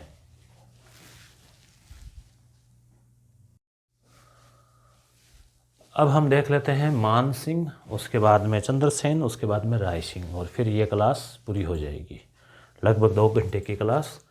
और जो विद्यार्थी कंप्लीट क्लास देखेंगे उनको लास्ट में कमेंट करना है जो मैं बताऊं, ताकि मुझे पता चले कि कंप्लीट देखी है। मान सिंह, मान सिंह कछवाहा वंश का राजा था, अकबर का खास था। अकबर ने उसको पुत्र के समान मानता था, तो फरजंद की उपाधि दी, फरजंद यानी पुत्र। और मान सिंह अकबर का दाहिना हाथ, यानी उसके साम्राज्य की, इतनी बड़ी साम्राज्य की स्थापना हुई थी तो राजपूतों के सहयोग से ही हुई थी, और राजपूतों में जो सबसे बड़ा सहयोगी था वो मान सिंह था। मान सिंह के दादाजी भारमल थे, उनकी जो पुत्री है उससे विवाह किया था अकबर ने जब वो दरगाह की यात्रा करा था 1562 में। तो तभी से जो है मान सिंह छोटा था, उसको मुगल दरबार भेज दिया था। हालांकि अकबर से कुछ छोटा था, ये 7-8 साल हो सकता है। तो मान सिंह की शिक्षा दीक्षा वगैरह सब वहीं मुगल दरबार में हुई, और मान सिंह को सबसे बड़ा मनसब जो है 7000 जात और सवार जो मनसब है, पद है, ओहदा है, वो दिया हुआ था। हालांकि बीच में थोड़ी नाराज़गी भी हो गई थी अकबर की कि जब हल्दीघाटी के युद्ध में मान सिंह अच्छा परफॉर्मेंस नहीं कर पाए, महाराणा प्रताप को पकड़ नहीं पाए, तो अकबर को लगा कि कहीं ना कहीं राजपूती गठबंधन हुआ है या क्या हुआ है या लापरवाही रही है, जो कुछ भी रहा है, तो इसको दूर ट्रांसफ़र भी किया। फिर बंगाल, बिहार, जो उड़ीसा उनको जीता, काबुल, कंधार उधर भी गया, और विद्वानों का संरक्षक भी था। तो मान सिंह का भी एक बड़ा जो नाम है वो इतिहास में, राजपूत इतिहास में, राजस्थान के इतिहास में आता है। जन्म हुआ 1550 में, अकबर का हुआ था 1542 में अक्टूबर। तो 8 साल जो है ये छोटा था अकबर से। भगवंत दास जो है इसके पिताजी थे, भारमल, भगवंत दास, मान सिंह, ऐसे 3 नाम आते हैं। 1562 में आगरा चला गया था, फूंपा, जो अकबर फूंपा हो गया ना एक तरह से, तो फूंपा के पास में।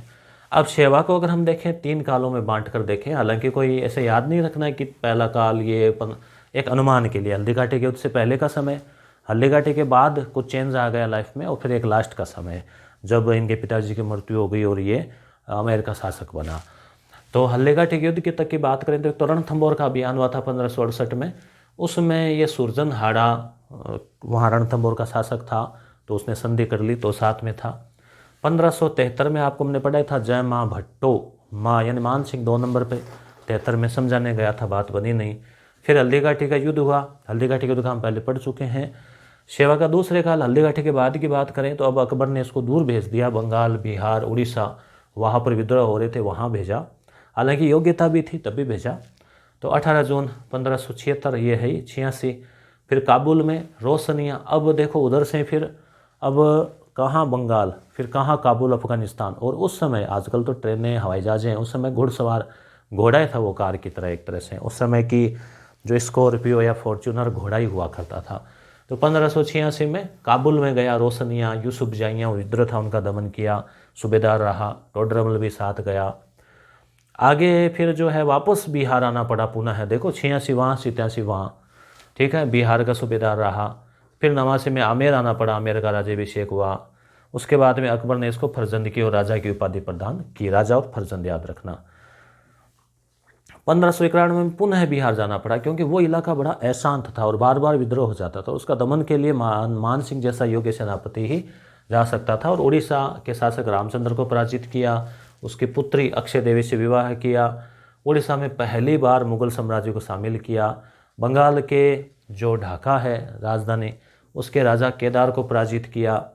1594 में अकबर ने लाहौर में दरबार लगाया, तो वहाँ पर मान सिंह का भव्य स्वागत किया। और अकबर ने 7,000 जात और 6,000 सवार का सबसे बड़ा मनसब जो है, जो राजकुमारों को भी नहीं दिया गया, वो इनको दिया गया। और अकबर का नवरत्न था। नवरत्न में मान सिंह है और भगवंत दास है, इनके पिताजी दो हो गए। अबुल फजल और फैजी दो ये भाई हो गए। बीरबल हो गया, मुल्ला दो प्याजा, तानसेन, तोडरमल, रहीम खान खाना। ठीक है, बदायूनी नहीं था इसमें। अब अकबर के बाद में जहांगीर आया। जहांगीर की मान सिंह से कोई ज़्यादा उतनी नहीं घुटती थी जितनी कि अकबर के साथ में। तो क्योंकि जहांगीर ने तो विद्रोह भी कर दिया था और वगैरह वैसे, तो 1605 में बंगाल का सूबेदार बना दिया। बंगाल बिहार अभियान में उसके 3 जवान पुत्र मारे गए, तो मान सिंह को बड़ा जो है उसका सदमा लगा। 1614 में अहमदनगर जाते समय एलिचपुरा मध्य प्रदेश में है, मृत्यु हो गई। मान सिंह ने 2 मुगल बादशाहों की सेवा की, जिसमें एक तो अकबर है और फिर एक जहांगीर है। पुंडरीक विठल ने राग मंजरी, राय मुरारी, मानचित्र लिखी, याद रखना। मान सिंह बंगाल से शीला देवी की मूर्ति लाए और आमेर में शीला माता चाकसुआ स्थापित की। शीला देवी को अन्नपूर्णा माता भी कहते हैं, आमेर के कछुआओं की आराध्य देवी है। मान सिंह की रानी कंकावती ने आमेर में जगत शिरोमणि, इनका जो पुत्र था जगत सिंह, उसकी याद में बनाया, तो याद रखना। रोहतासगढ़ बिहार में भी मान सिंह वहाँ रहे तो एक सुंदर महल बनवाया। जयपुर में मानसरोवर झील, वृंदावन में गोविंद देव जी का मंदिर बनवाया। दादू इनके समकालीन थे। दादू तो अकबर से भी मुलाकात हुई थी। मुगल आजम फिल्म जो है, जिसमें कि पूरी स्टोरी बताई गई है मान सिंह और अकबर की, वो सब पूरा, उसके निर्देशक है आसिफ खान के आसिफ। मान सिंह की छतरी हाड़ीपुर आमेर में है। ठीक है, ये मान सिंह हो गया। अब है चंद्रसेन के बारे में। चंद्रसेन है वो मारवाड़ में हमने राणा सांगा के समय पढ़ा था कि इधर सांगा था, उधर गंगा था। ठीक है, राठौड़। गंगा का पुत्र था मालदेव, जो हसमत वाला राजा कहलाता है, और जेतारण का युद्ध वगैरह, एक मुट्ठी बाजरा, और आपको याद होगा जेता कुंपा वगैरह सब। तो जो मालदेव है उसका पुत्र जो है वो था चंद्रसेन। तो मालदेव के 3 पुत्र थे, राम, उदय सिंह और चंद्रसेन। अब देखो, उदय सिंह मेवाड़ में भी है, उदय सिंह जालोर में भी नाम आया, उदय सिंह यहाँ भी आया। तो राम जो है बड़ा पुत्र था, उसको निर्वासित कर दिया। वैसे भी राम उसमें रामायण काल में भी निर्वासित हुए थे। उदय सिंह और चंद्रसेन वो सबसे छोटा था, तो स्वरूप दे रानी के कहने पर चंद्रसेन को राजा नियुक्त किया गया। अब चंद्रसेन राजा बना 1532 में और 62 तक रहा। अब जब शासक बना ना 1532, ठीक है, तो उस समय तक तो कोई दिक्कत नहीं थी। 56 में अकबर आ गया था। ठीक है, अकबर के आने के बाद गड़बड़ होनी शुरू हुई, क्योंकि तब तक तो वहाँ जो है दिल्ली में क्या था, दिल्ली में संघर्ष चल रहा था और शेरशाह सूरी और वो सब थे। ठीक है, तो यहाँ शासनकाल सही है ये 31, 32, 44 नहीं, 32 नहीं है दोस्तों, चंद्रसेन का शासनकाल। 1 मिनट, जो है हाँ सही 32 ही है चंद्रसेन, नहीं है, 62 से 81 है ना, तभी मुझे थोड़ा डाउट हुआ। 62 से 81, क्योंकि 62 तक तो मालदेव था ना, 62 से 81 है ये। ठीक है, 1581, तो 1562 से 1581। अब इसमें संघर्ष में जैसे हम बात करें शुरुआत में, तो पहले तो राम के साथ में इसका युद्ध हुआ, तो वो हुआ नाडोल में। ठीक है, नाडोल, वैसे नाडोल में जो चौहान वंश का तो लक्ष्मण था संस्थापक, और ये नाडोल पाली में पड़ता है। तो ये संघर्ष हुआ जिसमें राम हार गया। हारने के बाद में क्या होता है, हारने के बाद में दुश्मन के पास जाता है। तो अकबर दुश्मन था इसका, चंद्रसेन का, क्योंकि वो दीनता स्वीकार करना चाहता था, ये मान नहीं रहा था। तो ये राम चला गया अकबर के पास में, तो अकबर को और बढ़िया एक मिल गया मोहरा। अब है हुसैन कुली खां को भेजा अकबर ने, और हुसैन कुली खां ने हमला किया और उसने जोधपुर पर अधिकार कर लिया, क्योंकि अब चंद्रसेन के पास में ज़्यादा सेना थी नहीं, ज़्यादा सहयोग था नहीं। अब चंद्रसेन जो है वो वहाँ से चला गया, मारवाड़ से गया भद्राजूण, फिर वो आजीवन भटकता रहा जगह जगह। भद्राजूण पर हमला करवाया तो शिवाना चला गया, बाड़मेर वाला, शिवाना पर हमला किया तो पीपलोद चला गया। तो इस प्रकार से जो है अलग अलग स्थानों पर जीवन भर जो है वो भटकाव रहा। बीच में 1570 में नागौर दरबार लगा था, तो सभी लोग जा रहे थे, कल्याण मलाए, उसके अलावा जैसलमेर से राय भाटिया, ये सब आए, अकबरी गद्दीनता स्वीकार कर रहे थे। तो चंद्रसेन में देखा, जाते हैं कोई बातचीत होती है क्या, तो वहाँ देखा तो इसका भाई राम बैठा था अकबर के पास में, और तो सोचा यहाँ तो षड्यंत्र हो सकता है, चलो वापस। तो बाहर से ही जो है वापस चला गया। बाकी कई राजाओं ने अधीनता स्वीकार कर ली थी। अब जब चंद्रसेन की मृत्यु हो गई तो फिर उसका जो भाई था बीच वाला उदय सिंह, वो मोटा राजा के नाम से उसको शासक बनाया गया। और हालांकि वैसे ही पहले ही वहाँ जोधपुर पर जब तक ये रहा तब तक तो नहीं था, मगर जोधपुर तो हाथ से निकल ही चुका था। उदय सिंह है, उसकी जो है बेटी थी मानीबाई, जिसको जोधा या जगत गुसाई कहते हैं, उसका जहांगीर सलीम के साथ में विवाह हुआ। और इसी जो माता से मानीबाई से ही खुर्रम जो है वो आगे जाकर शाहजहाँ के नाम से शासक बना, वो उत्पन्न हुआ। तो जो चंद्रसेन है उसकी खास बात यह है कि जैसे महाराणा प्रताप है, महाराणा प्रताप 1572 में शासक बने, ये बन गया था 62 में, 10 साल पहले ही, तो उनसे सीनियर थे। और महाराणा प्रताप की तरह इन्होंने संघर्ष का रास्ता अपनाया, अधीनता का, गुलामी का नहीं अपनाया। तो इसलिए इनको महाराणा प्रताप का अग्रगामी, मारवाड़ का प्रताप कहते हैं। और इतिहास में इनको भूला बिसरा राजा भी इनको कहा जाता है। तो ये आप याद रख लेना। अब बात आती है राय सिंह की। राय सिंह जो है वो राठौड़ों की जो शाखा थी, मारवाड़ से निकले बीकानेर, तो बीकानेर शाखा के थे। पिताजी थे कल्याणमल, जिन्होंने जूनागढ़ की नींव डाली और जूनागढ़ का निर्माण राय सिंह ने करवाया। 1570 में नागौर दरबार में कल्याणमल और राय सिंह दोनों उपस्थित हुए। अकबर की अधीनता स्वीकार की, दोस्ती की और फिर अकबर का सहयोग किया। मान सिंह के बाद में जो सबसे बड़ा सहयोगी था वो था राय सिंह। तो 1574 से 1612 इसने भी, अब देख लो आप, अकबर और उसके बाद में जहांगीर दोनों के दरबार में रहा। 1541 में जन्म हुआ, यानी मान सिंह से 1 साल और छोटा है। मान सिंह 50 है ना, अकबर से 1 साल छोटा है, बड़ा है, 42 में हुआ था। राज्याभिषेक 1574 में, पिता कल्याणमल। नागौर दरबार में दोनों गए, जोधपुर का प्रशासक बना दिया, क्योंकि जोधपुर से तो सीट खाली हो गई थी ना उधर चंद्रसेन वाली, तो वहाँ। बीकानेर चित्रकला शैली का जन्म, पहला चित्र भगवत पुराण। अकबर ने भटनेर की जागीर दी, 4000 का मनसब दिया। अहमदनगर आक्रमण में अकबर के साथ था। अहमदनगर कौन थी वहाँ की शासिका, चलो कमेंट करके बताओ, महिला थी। राय सिंह अकबर और जहांगीर दोनों के दरबार में रहा, 5000 का मनसब मिला। मानसिंह के बाद में 2 नंबर पे कमेंट किया आपने। अहमदनगर में थी चांद बीबी, जो है वो वहाँ की शासिका थी। 1612 में बुरहानपुर में मृत्यु हो गई। वहाँ पर उसने, वो जब दक्षिण भारत में गया तो उसने देखा कि वहाँ पर जो अपने राजस्थानी फोग है ना, फोग का पौधा होता है, वो उसको देखा। तो उसने ऐसे कहा, उस बताते हैं कि भाई माने तो अकबर तेवड़िया, तू यहाँ क्यों आई फोग, ठीक है, इस प्रकार की वो इसका कथन है। जूनागढ़ का निर्माण करवाया मंत्री करमचंद के देख रेख में, और जूनागढ़ पर वो जयमल और फतेह की मूर्ति लगवाई। गजारूढ़ हाथी पर सवार मैंने जिक्र किया था।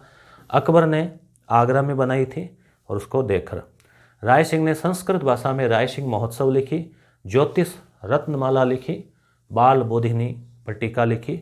मुंशी देवी प्रसाद ने राय सिंह को राजपुताने का कर्ण, देखो कलयुग का कर्ण लूण कर्ण, कलयुग का कर्ण लूण कर्ण, राजपुताने का कर्ण राय सिंह, देखो राय सिंह और इधर राजपुताना, तो ऐसे ट्रिक से याद रख लेना, कहा है। तो अब यहीं पर जो है इतिहास का ये जो पार्ट है वो पूरा होता है। अब आपको ये बताना है कमेंट करके कि आपने अब तक पूरी क्लास देखी है। तो कमेंट में आपको लिखना है यस, तो आप लिखते आ रहे हैं 2 क्लासों में, अब की बार लिख देना यस गुरु, ठीक है। तो हमें पता लग जाएगा कि आपने पूरी क्लास जो है वो देखी है। अब हम बात करें अगर सिलेबस में आगे की, तो इस एक पार्ट में देखो हमने प्राचीन सभ्यता, कालीबंगा, आहड़, गणेश और बेराठ, गुर्जर प्रथियार, चौहान, मेवाड़, रणथंभौर, जालोर, सांगा प्रताप, मानसिंह, चंद्रसेन, राय सिंह, मेवाड़ के राज सिंह, ये देख लिया है। अब आप कमेंट करके कहोगे तो विचार कर लेंगे आगे वाला पार्ट का, क्रांति, किसान, आदिवासी प्रजामंडल, राजनीतिक जागरण, एकीकरण, 5 टॉपिक। या फिर दूसरा ऑप्शन है कि ये जो भारत और विश्व वाला जो टॉपिक है, विश्व वाला, भूगोल वाला, वो तो 2-2.5 घंटे की मैराथन क्लास में वो रिवीजन करवा देंगे। यस गुरु एप्लीकेशन आप डाउनलोड कर लेना, उस पर प्ले डिस्क्रिप्शन में सीधा लिंक दिया हुआ मिल जाएगा। उस पर नीचे जैसे PDF बटन है उस पर टच करना, तो ये जो PDF पूरी बताई है आपको वो वहाँ फ्री डाउनलोड के लिए मिल जाएगी, ठीक है। और भी बहुत सारी टेस्ट सीरीज़ वगैरह है, मगर एग्ज़ाम नज़दीक है, आप चाहो तो केवल टेस्ट सीरीज़ वाला भी ले सकते हो, पर समय बहुत कम है, क्लासेज रिवीजन चलती रहेगी। तो धन्यवाद दोस्तों, आपने इतना वीडियो वॉच किया और मुझे भी बड़ी खुशी हुई, धन्यवाद।